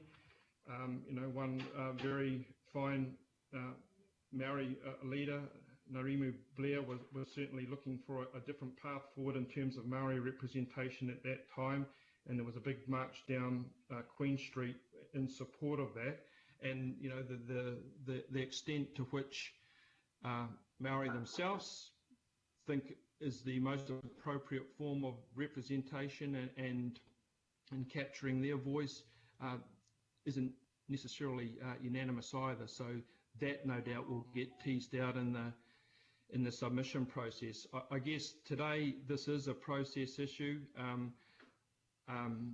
So the grounds for, I guess, voting against it in terms of the issues I've raised aren't strictly relevant, and I guess that the phrase that the local board submissions are being attached, which capture some of the concerns that I've got, make it possible at this point anyway to support these various resolutions that have been put up.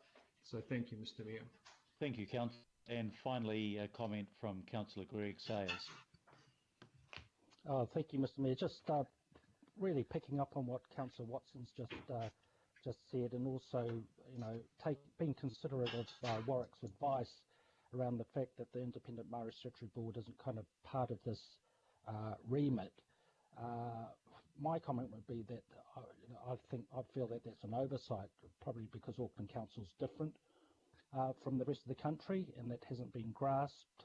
I would have thought disestablishing the Maori Statutory Boards would be required, because they would effectively become redundant, and if there were Maori wards, and I remain deeply uncomfortable with unelected Maori representation when there's a mechanism for Maori elected representation with Maori wards.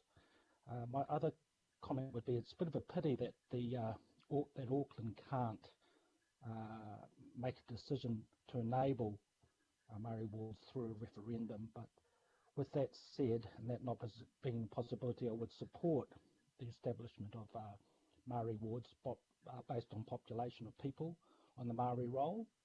That would be on the provision that there remains adherence to the principles of, what they call the one person, one vote principles, and also the principle that all people are equal and every person should have equal representation in voting, Mr. Mayor. So that would be my feedback to the officers. Thank you. Thank you. And I have a final comment. There's a request for a comment from Councillor Desley Simpson. Oh, kia ora, Mr. Mayor. And look, I realise it's probably between us and lunch, so I'll keep it brief. From my perspective, I want to just thank the staff for all their work that they've done around this. This is about Māori, and it's not so much about Pākehā. So I went to the to Māori in my ward, i.e. Ngāti Whātua, just to get their take on this. And the feedback from them to me was that wards don't represent a treaty-based relationship with Ngāti Whātua Ōrākei, or reflect the intended partnership founded on the tuku whenua or gifting of the most central isthmus from Te Kawao to Hobson.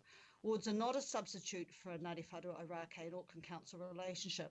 So if a Māori or Ngāti Whātua get elected to one through a Pākehā election process ka pai, but that does not come close to what our tupuna envisaged. So I'm not going to be supporting A, because it's not supported by the conversation I've had with Ngāti Whātua. I'm supportive of B, and I'm definitely supportive of C, and I thank those councillors who've put their hands up to work more around that. But I just wanted those who are listening today to understand that's why my vote would be against A. Thank you. Thank you, Councillor Simpson. Look, in reply, much of the commentary has been on the IMSB, but as Councillor Watson acknowledged, that's not the issue before us today. That may be an issue in the future when we work out the compatibility of the role of having a directly elected Māori representative and what role the IMSB would play in that instance. I think there are lots of arguments around that needs to be teased out, and that will happen in due course, though the decision, of course, primarily will be one of those that have the power to change the legislation and whether they wish to or not. What we're looking at here today is how we might go about the direct election of a Māori ward, or potentially wards if if the population size grew to the point that would warrant a second ward, or if we increase the number of councillors. I support the principle of a direct election by Maori onto our council. We have never been well represented in terms of Maori representation on our council, or for that matter, on our boards. I think that Warwick and Rose have done a good job. I think the principle of maintaining a parallel system, or a system modelled on the central government system that's been in place for 180 years or whatever, is easily justifiable, and I support it on that basis. This is not the last word on this legislation. Of course, we will have the opportunity to make submissions directly on the legislation when it's introduced in November.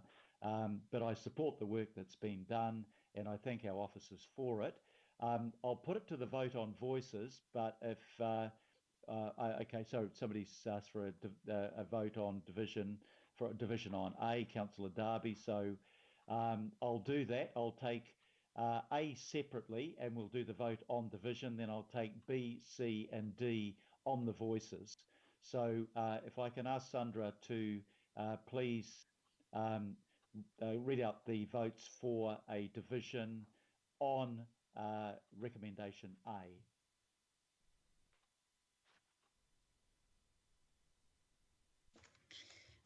Thank you. Councillors, you are voting on clause A.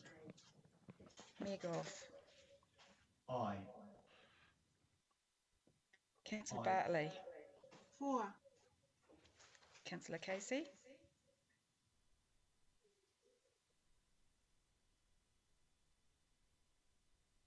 Yes. Deputy Mayor Cashmore. Aye. Councillor Collins. For. Councillor Coombe. Aye. Councillor Cooper. Aye. Councillor Dalton. Aye. Councillor Darby. For. Councillor Filipina. Aye. Councillor Fletcher. For. Councillor Henderson. Aye. Councillor Hills. Aye. Kia ora. Councillor Mulholland.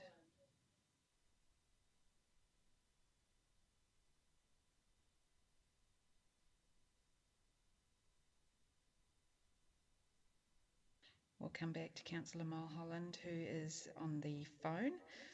Councillor Newman. Yes. Councillor Sayers. Against. Councillor Simpson. Against.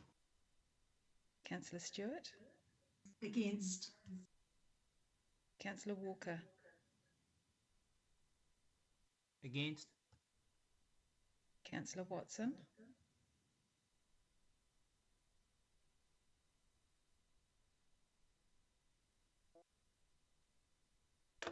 Sorry, against. Councillor Young. For. Councillor Mulholland, are you online?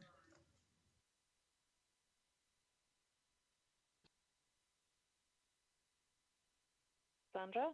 Yes, is your vote yes or no, please? Against. Thank you.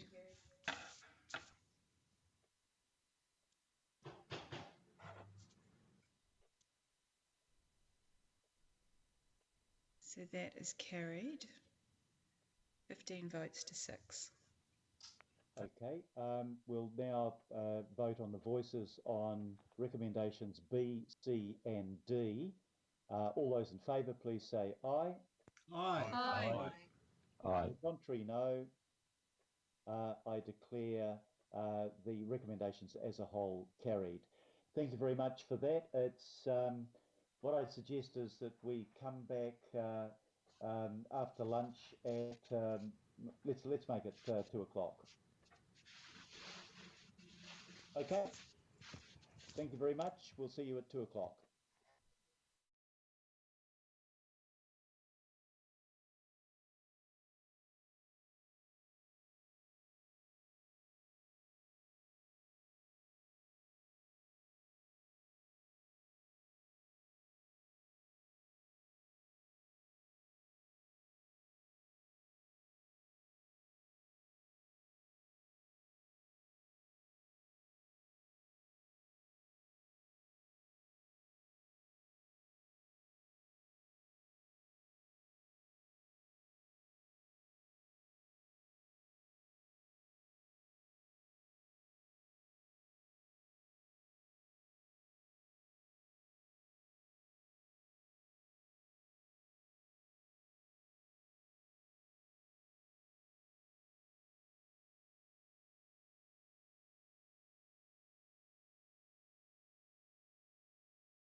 That's good.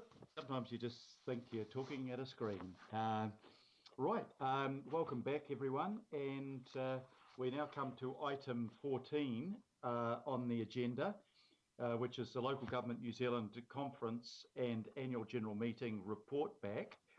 And I'll ask Pippa Coombe to move that, and maybe Councillor Hills to second it, if I could, that we receive the report.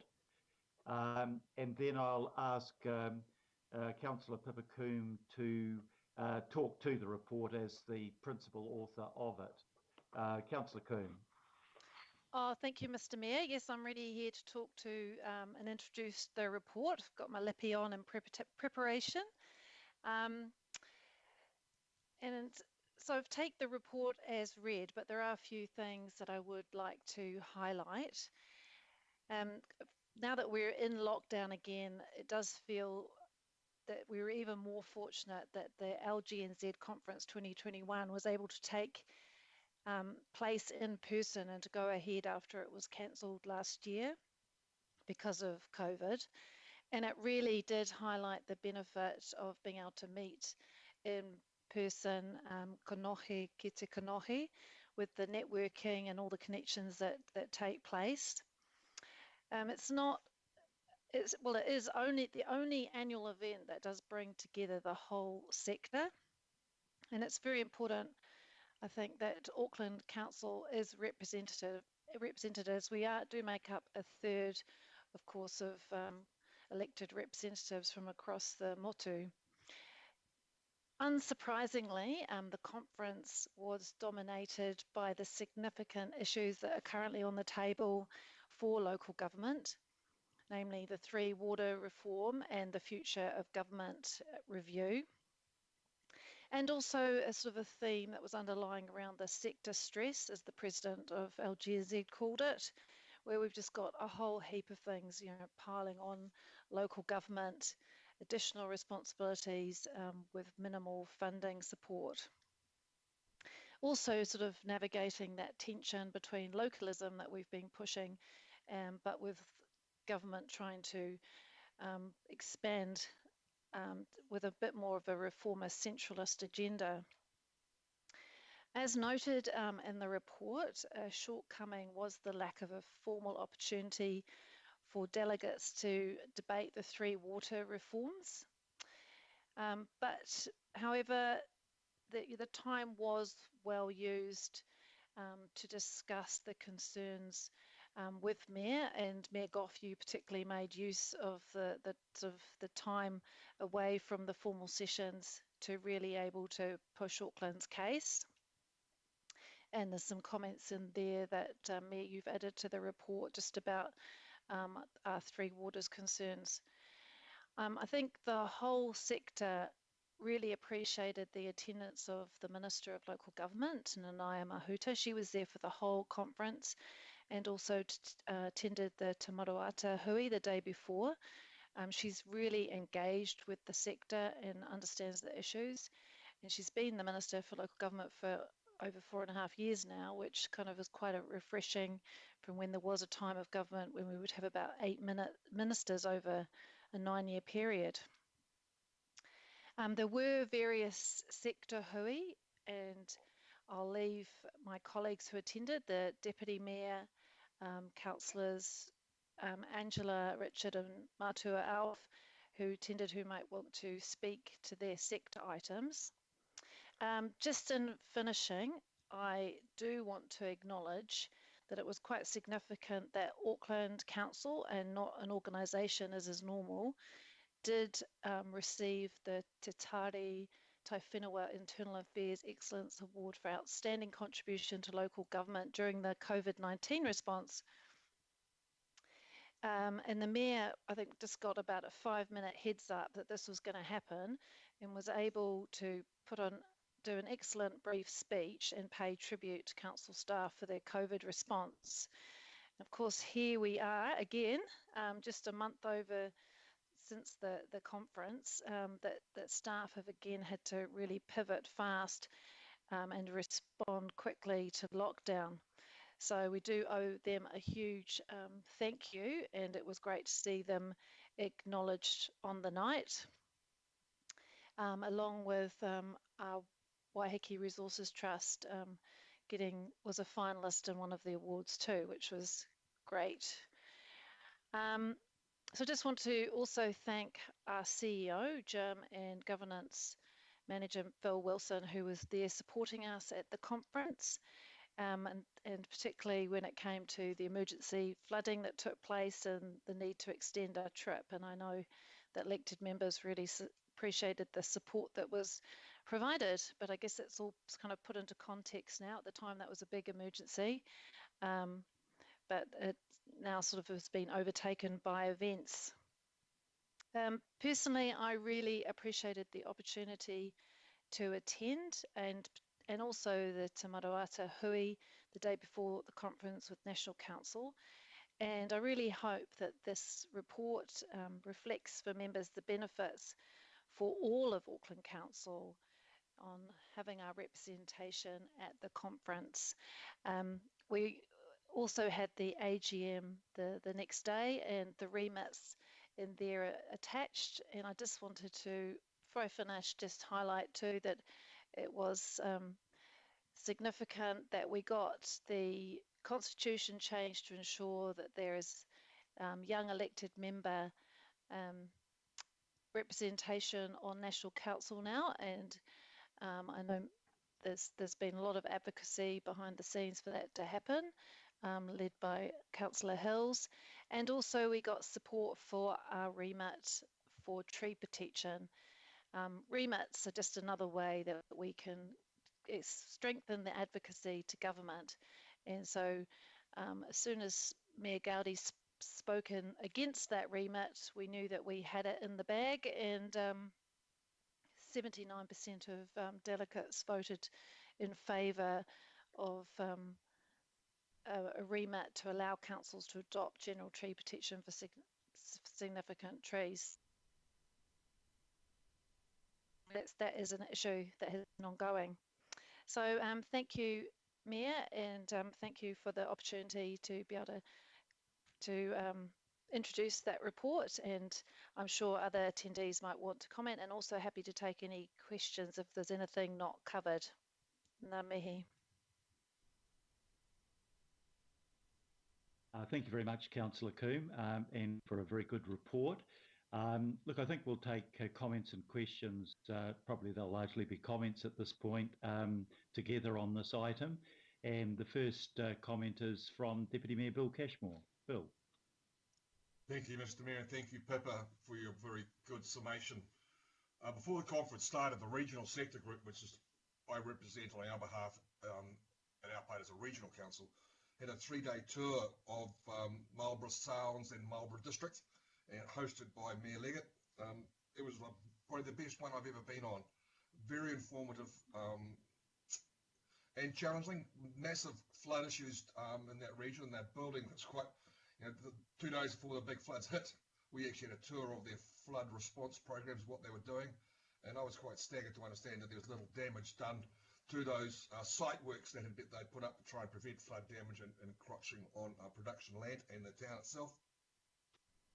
But also a massive change that the Marlborough region itself has gone through economically and is now sort of the leading wine region in New Zealand, and massive export industry, high employment, but big challenges around workforce, obviously, just like many other industries having in this country, and what they're doing to try and combat that and challenge it.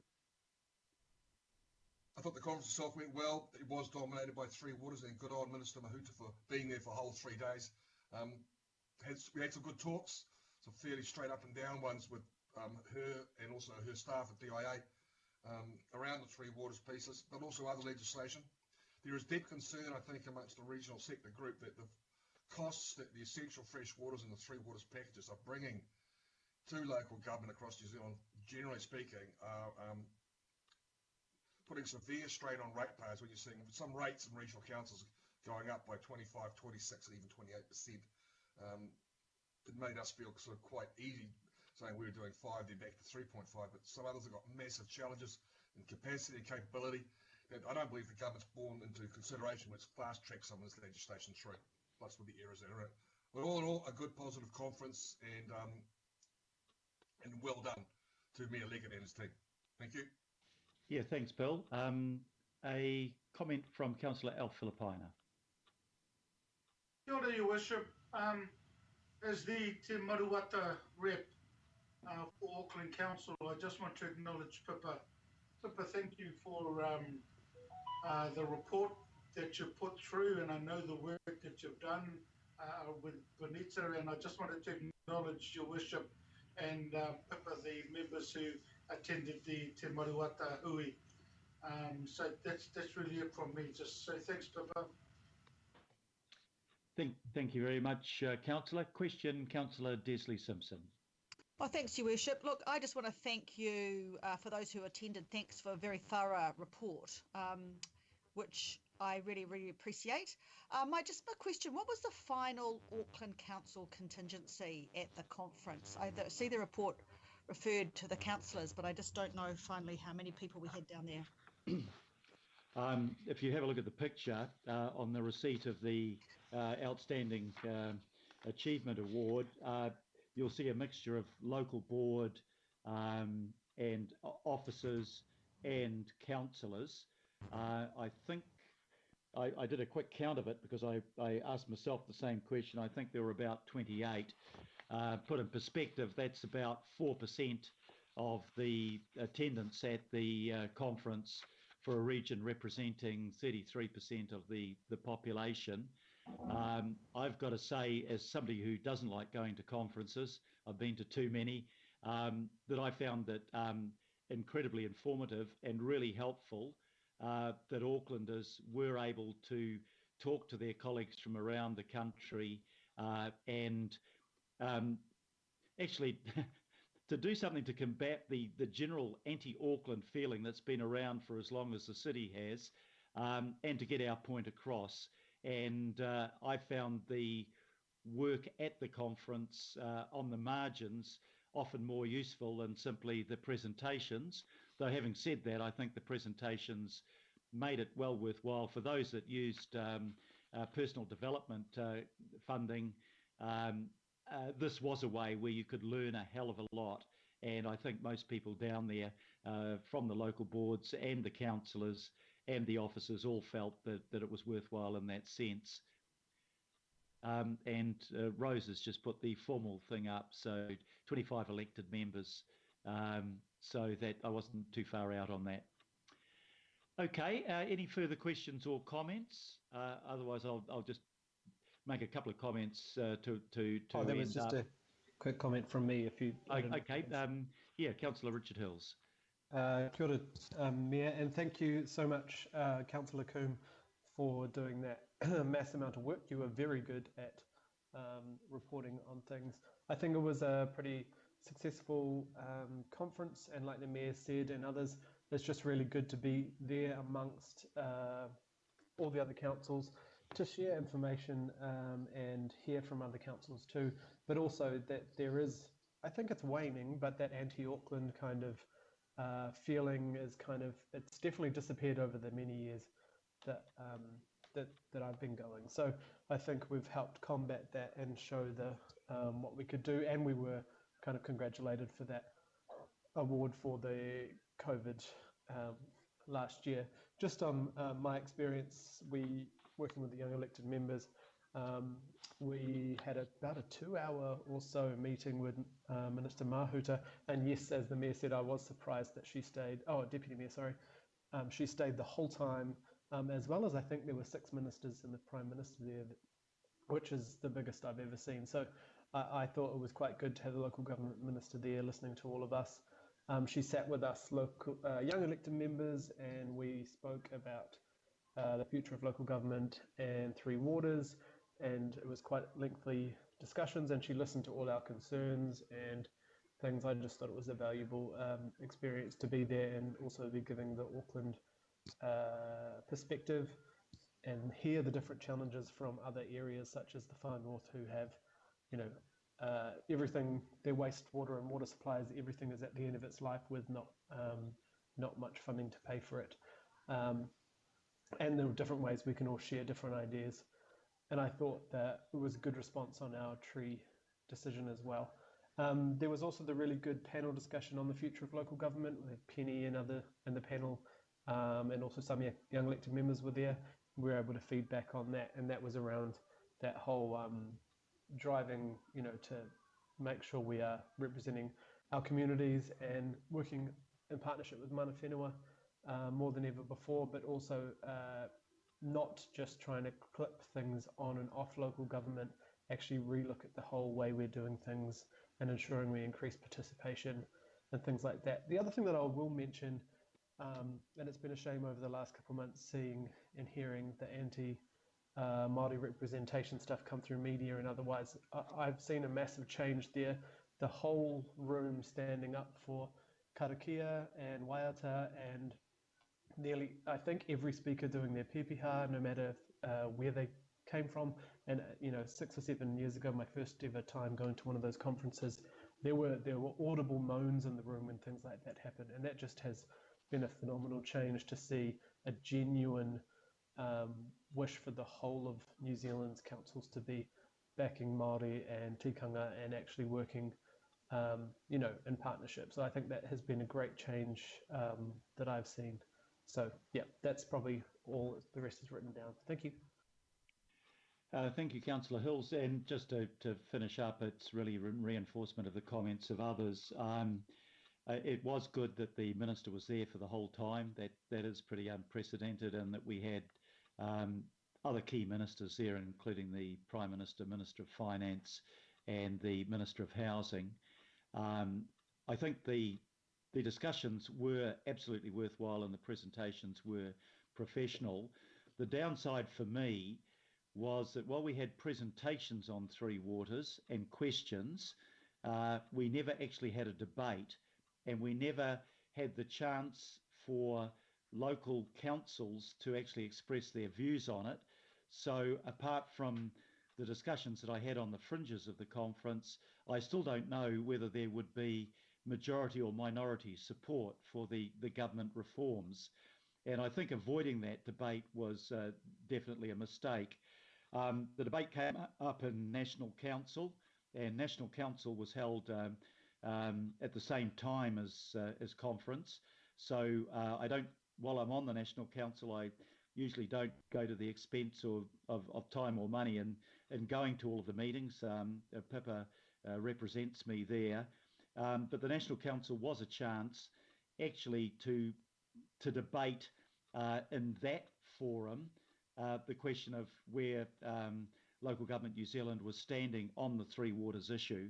And we had a pretty intense discussion there, which I think was important for alternative points of view to be put from those that may be held by the Chief Executive. Really proud that without notice we were awarded the Outstanding Achievement Award, which is probably the highest award that they give out at the conference, and that they gave it to Council as a whole, and that they actually did acknowledge the role that Auckland Council played in the lockdown last year. So I think that was quite a proud time for us, and to accept that award on behalf of our staff and the people that had worked so hard during that period was also a highlight. It was good to get the remit through on trees protection. We got a 79% vote for, which is to provide the general tree protection, which has enabled me to go back to the Minister and, in the advocacy on the need for a more general protection of trees, rather than relying on us to legally designate tree by tree at huge expense, to indicate that there is strong support across local government New Zealand for councils having that right to provide a greater level of tree protection. And I think that was worthwhile, and I think if you weren't down there to promote it, actually you wouldn't have got a remit like that through. The only other downside, I guess, was the fact that we were caught in the middle of the cyclone, and you couldn't catch a ferry, you couldn't catch a plane, and you couldn't even drive out of the city. So we were there for a day longer than perhaps we were intending or wanted to be. But overall, I thought it was a good investment of the time of councillors and local board members. And I found uniformly amongst local board members a real appreciation of that opportunity to mix with their colleagues instead of being sort of isolated in our own, I was going to say bubble, that's not quite the right word to use these days, our own council affairs, to be able to get a wider perspective and to exchange ideas with other councillors and members of other regional bodies. So that's been moved and seconded. I'll put it to the vote. All those in favour, please say aye. Aye. Aye. To the contrary, no. I declare that carried. We come now to item 15, which is a summary of governing body information memoranda, workshops and briefings. Can I ask a councillor, please, to move that and a councillor to second it? Happy to, Simpson. Councillor Simpson to move. Casey.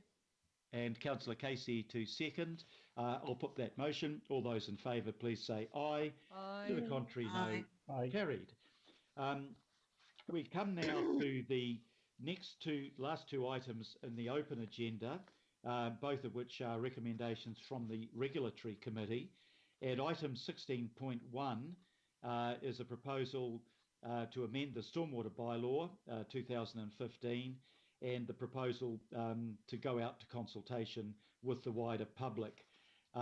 You'll see on the recommendation that we are also appointing members to serve on the committee to hear the feedback on the Have Your Say meetings. So perhaps if I can get Councillor Cooper to move this and Councillor Newman to second it as our two councillors that will be doing the consultation. And if I can ask Linda Cooper to introduce the item. And we have present here Dean Yee and Andrew Chin from Healthy Waters, who will be available to answer questions. Councillor Cooper. Sure, just getting the notes up. So, the Regulatory Committee is recommending the governing body adopt the statement of proposal to amend the Stormwater Bylaw for consultation. The proposal is the outcome of the statutory bylaw review by the Regulatory Committee, completed in July 2020 and is required by the Local Government Act. Effectively, this bylaw kind of narrows down onto enabling council to reduce damage, misuse, interference and nuisance to stormwater networks by requiring approvals for vesting of new stormwater assets and ensuring effective maintenance and management of private stormwater systems. There's 5 main amendments related to specifying controls, codes of practice and guidelines for managing public stormwater network and private stormwater systems, considering additional requirements for vesting of public assets and approvals under the bylaw. For example, operative stormwater network discharge consent and a carbon footprint. So that is taking into the our climate change goals, requiring approvals for modification of or new engineered wastewater overflow points into the stormwater network, restricting or excluding certain activities for parts of the stormwater network. For example, activities such as fishing or kayaking at constructed stormwater ponds that contain hazards. Updating bylaw wording format as usual and definitions for clarity and easily reading. And if adopted, the consultation will take place from the mid-September to mid-October, and it's the same time frame as the signage bylaw, which will come next. And the committee's appointed the panel to hear the feedback. That's myself, Councillor Newman, and IMSB member Glenn Wilcox, and we'll report back our recommendations to the governing body in March 2022. And for all of our bylaws now, the reason we have to keep to the timeframes is that we've got quite a tranche of them coming through that we need to get through before the end of the term, before the election period. Thank you. It's open for questions.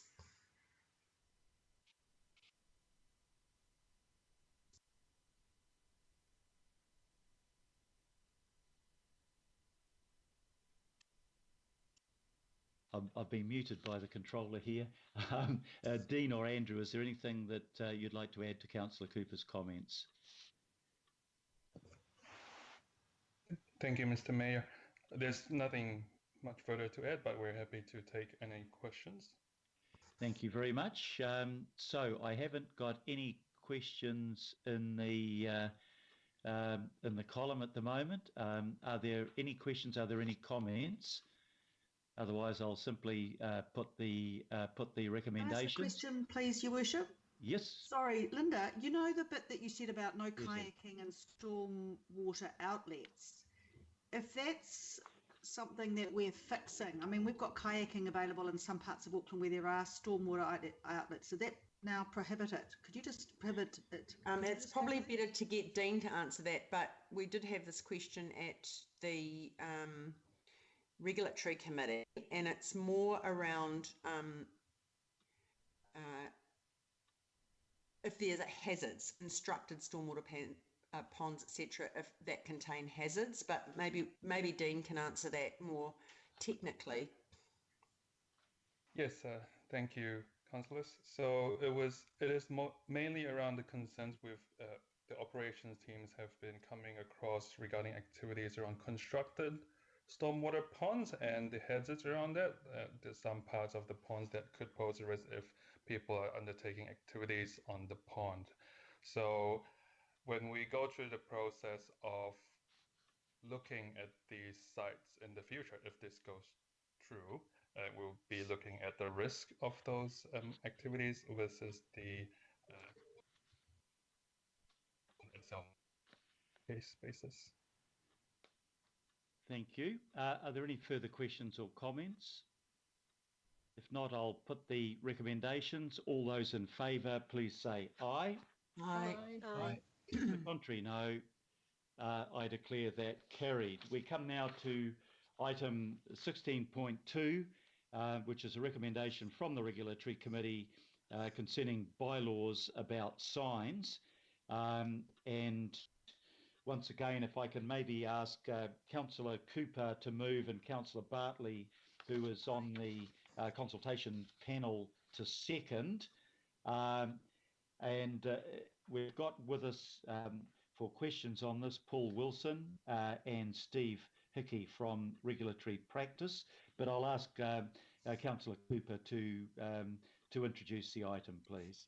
Thank you, Mr. Chair. So the Regulatory Committee is recommending that the governing body adopt the Statement of Proposal to make a new joint Auckland Council and Auckland Transport Signs Bylaw 2022 for public consultation.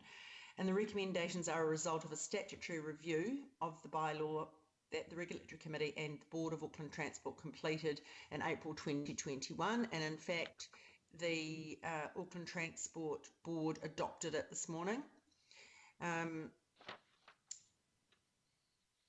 So the proposal aims to better manage the problem signs can cause to public safety, nuisance, misuse of public places and the Auckland transport system, for example, footpaths and roading. The proposal combines the signage bylaw 2015 and election signs bylaw 2013 into a single bylaw, but it retains the intent and the scope of most of the rules in both current bylaws. The three main changes to the current rules: it increases the portable sign prohibited area in the city centre. It reintroduces a 9-week display period for election signs, but just noting that on locally owned parks by local boards, they can determine their own time frame. It increases the maximum area of flat wall-mounted signs in the heavy industry zone. And the other changes clarify the rules so they're just easier to understand. In terms of the next step, both the governing body and the Board of Auckland Transport must adopt the proposal. And as I said, AT Board did that this morning. Any minor updates to the proposal will be made as contained in our recommendations, including, for example, to add illustrations. And the proposal will be publicly notified for feedback from the 15th of September to the 17th of October, and a joint Auckland Council and Auckland Transport Bylaw panel will consider all public feedback, and as in the recommendations, consisting of myself, Councillors Henderson, and then Councillor Bartley, and Collins because of some work they're doing, which I'll talk about later on, and IMSB member Glenn Wilcox, who is our absolute stalwart IMSB member on bylaws, and 2 Auckland Transport Board members, Kylie Clegg and Darren Linton. And the panel will make recommendations back to the governing body and Board of Auckland Transport in the first half of 2022 for a final decision on the proposed bylaw. But I think that a lot of people will have questions on a related matter during the review that was brought up during the review. The committee heard from alcohol health groups and shares their concerns about alcohol advertising at off-licence alcohol outlets. And the committee has initiated actions to advocate to central government and to undertake a separate investigation into this matter. And the staff, with the assistance of community and health leaders, provided Councillors Bartley and Collins with an alcohol advocacy plan. And those 2 councillors are currently working to identify avenues to advance to national advocacy. So this proposal, which is separate to this bylaw, provides an opportunity for the public to give their views on alcohol advertising at off-licence alcohol outlets. And these views will be, sorry, this is not separate, sorry.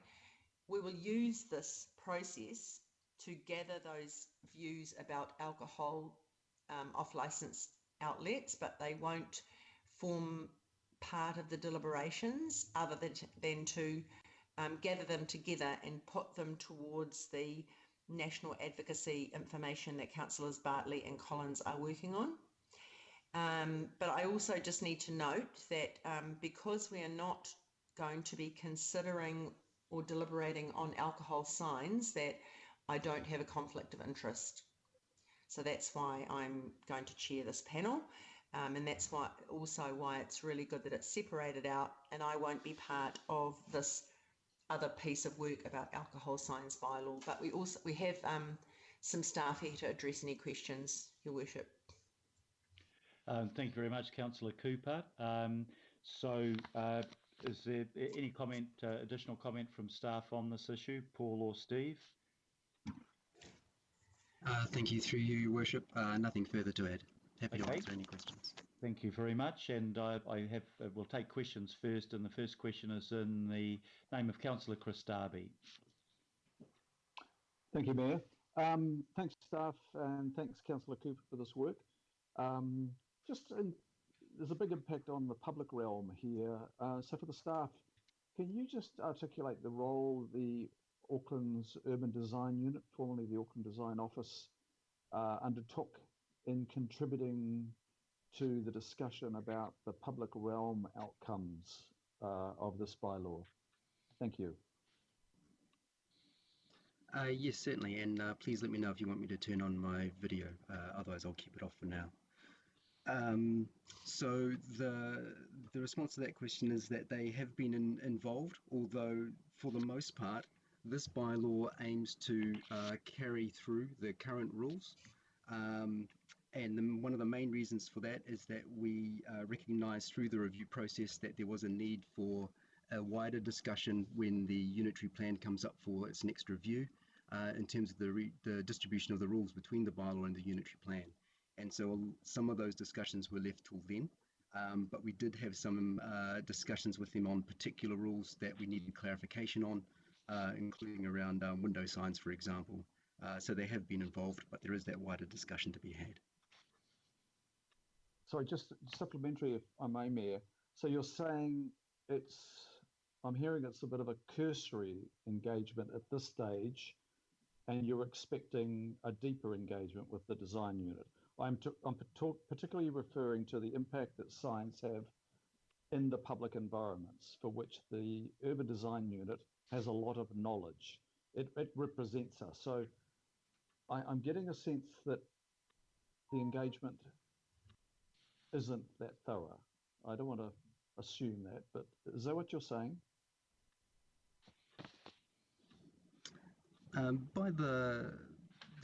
Are you able to give an example of the signs that you're talking about in terms of the public realm, and I may be able to give you a better answer? Well, look, for example, even our own election signs, and then allowing public event signs to be in the same place as election signs, invariably that is a litter of signs in some locations, and those signs have a real major impact on the visual amenity. There's a storm comes through and you've got dangers of nails and timber all over the place. You've got abandoned signs. So that's just one example, but I would expect the Auckland Urban Design Unit to be very much at the forefront of advising on this bylaw up front on all aspects rather than some narrow aspects. Thank you for that. I'm just going to hand over to Steve Hickey, who can speak to this. Thank you. Just to, sorry, I'll just check that you can hear me, Councillor. We can all hear you. We can hear you good. Thanks, Steve. Fantastic. So I've just pulled up our record of engagement with the internal stakeholders, and in terms of consultation with the Auckland Design Office, we did have initial meetings with them in September of 2018. That was with Andrew Henderson and Lisa Dunshea. And Lisa advised us that ADO's input, they wanted to focus it on window, wall-mounted and veranda signage. They weren't part of our project steering group, but we have had access to their standards. And as Paul has indicated, we've also confirmed some of the underlying principles behind window signage and poster signage, especially in the city centre zone. I'll stop there, but happy to clarify anything. Okay, any further questions, Councillor Darby? No, thanks, Mayor. Look, I'll follow it up outside of this meeting. Thank you for the opportunity. Thank you. Are there any further questions or any comments? If not, I shall put the recommendations which you have in front of them. Item 16.2. All those in favour, please say aye. Aye. Aye. To the contrary, no. Carried.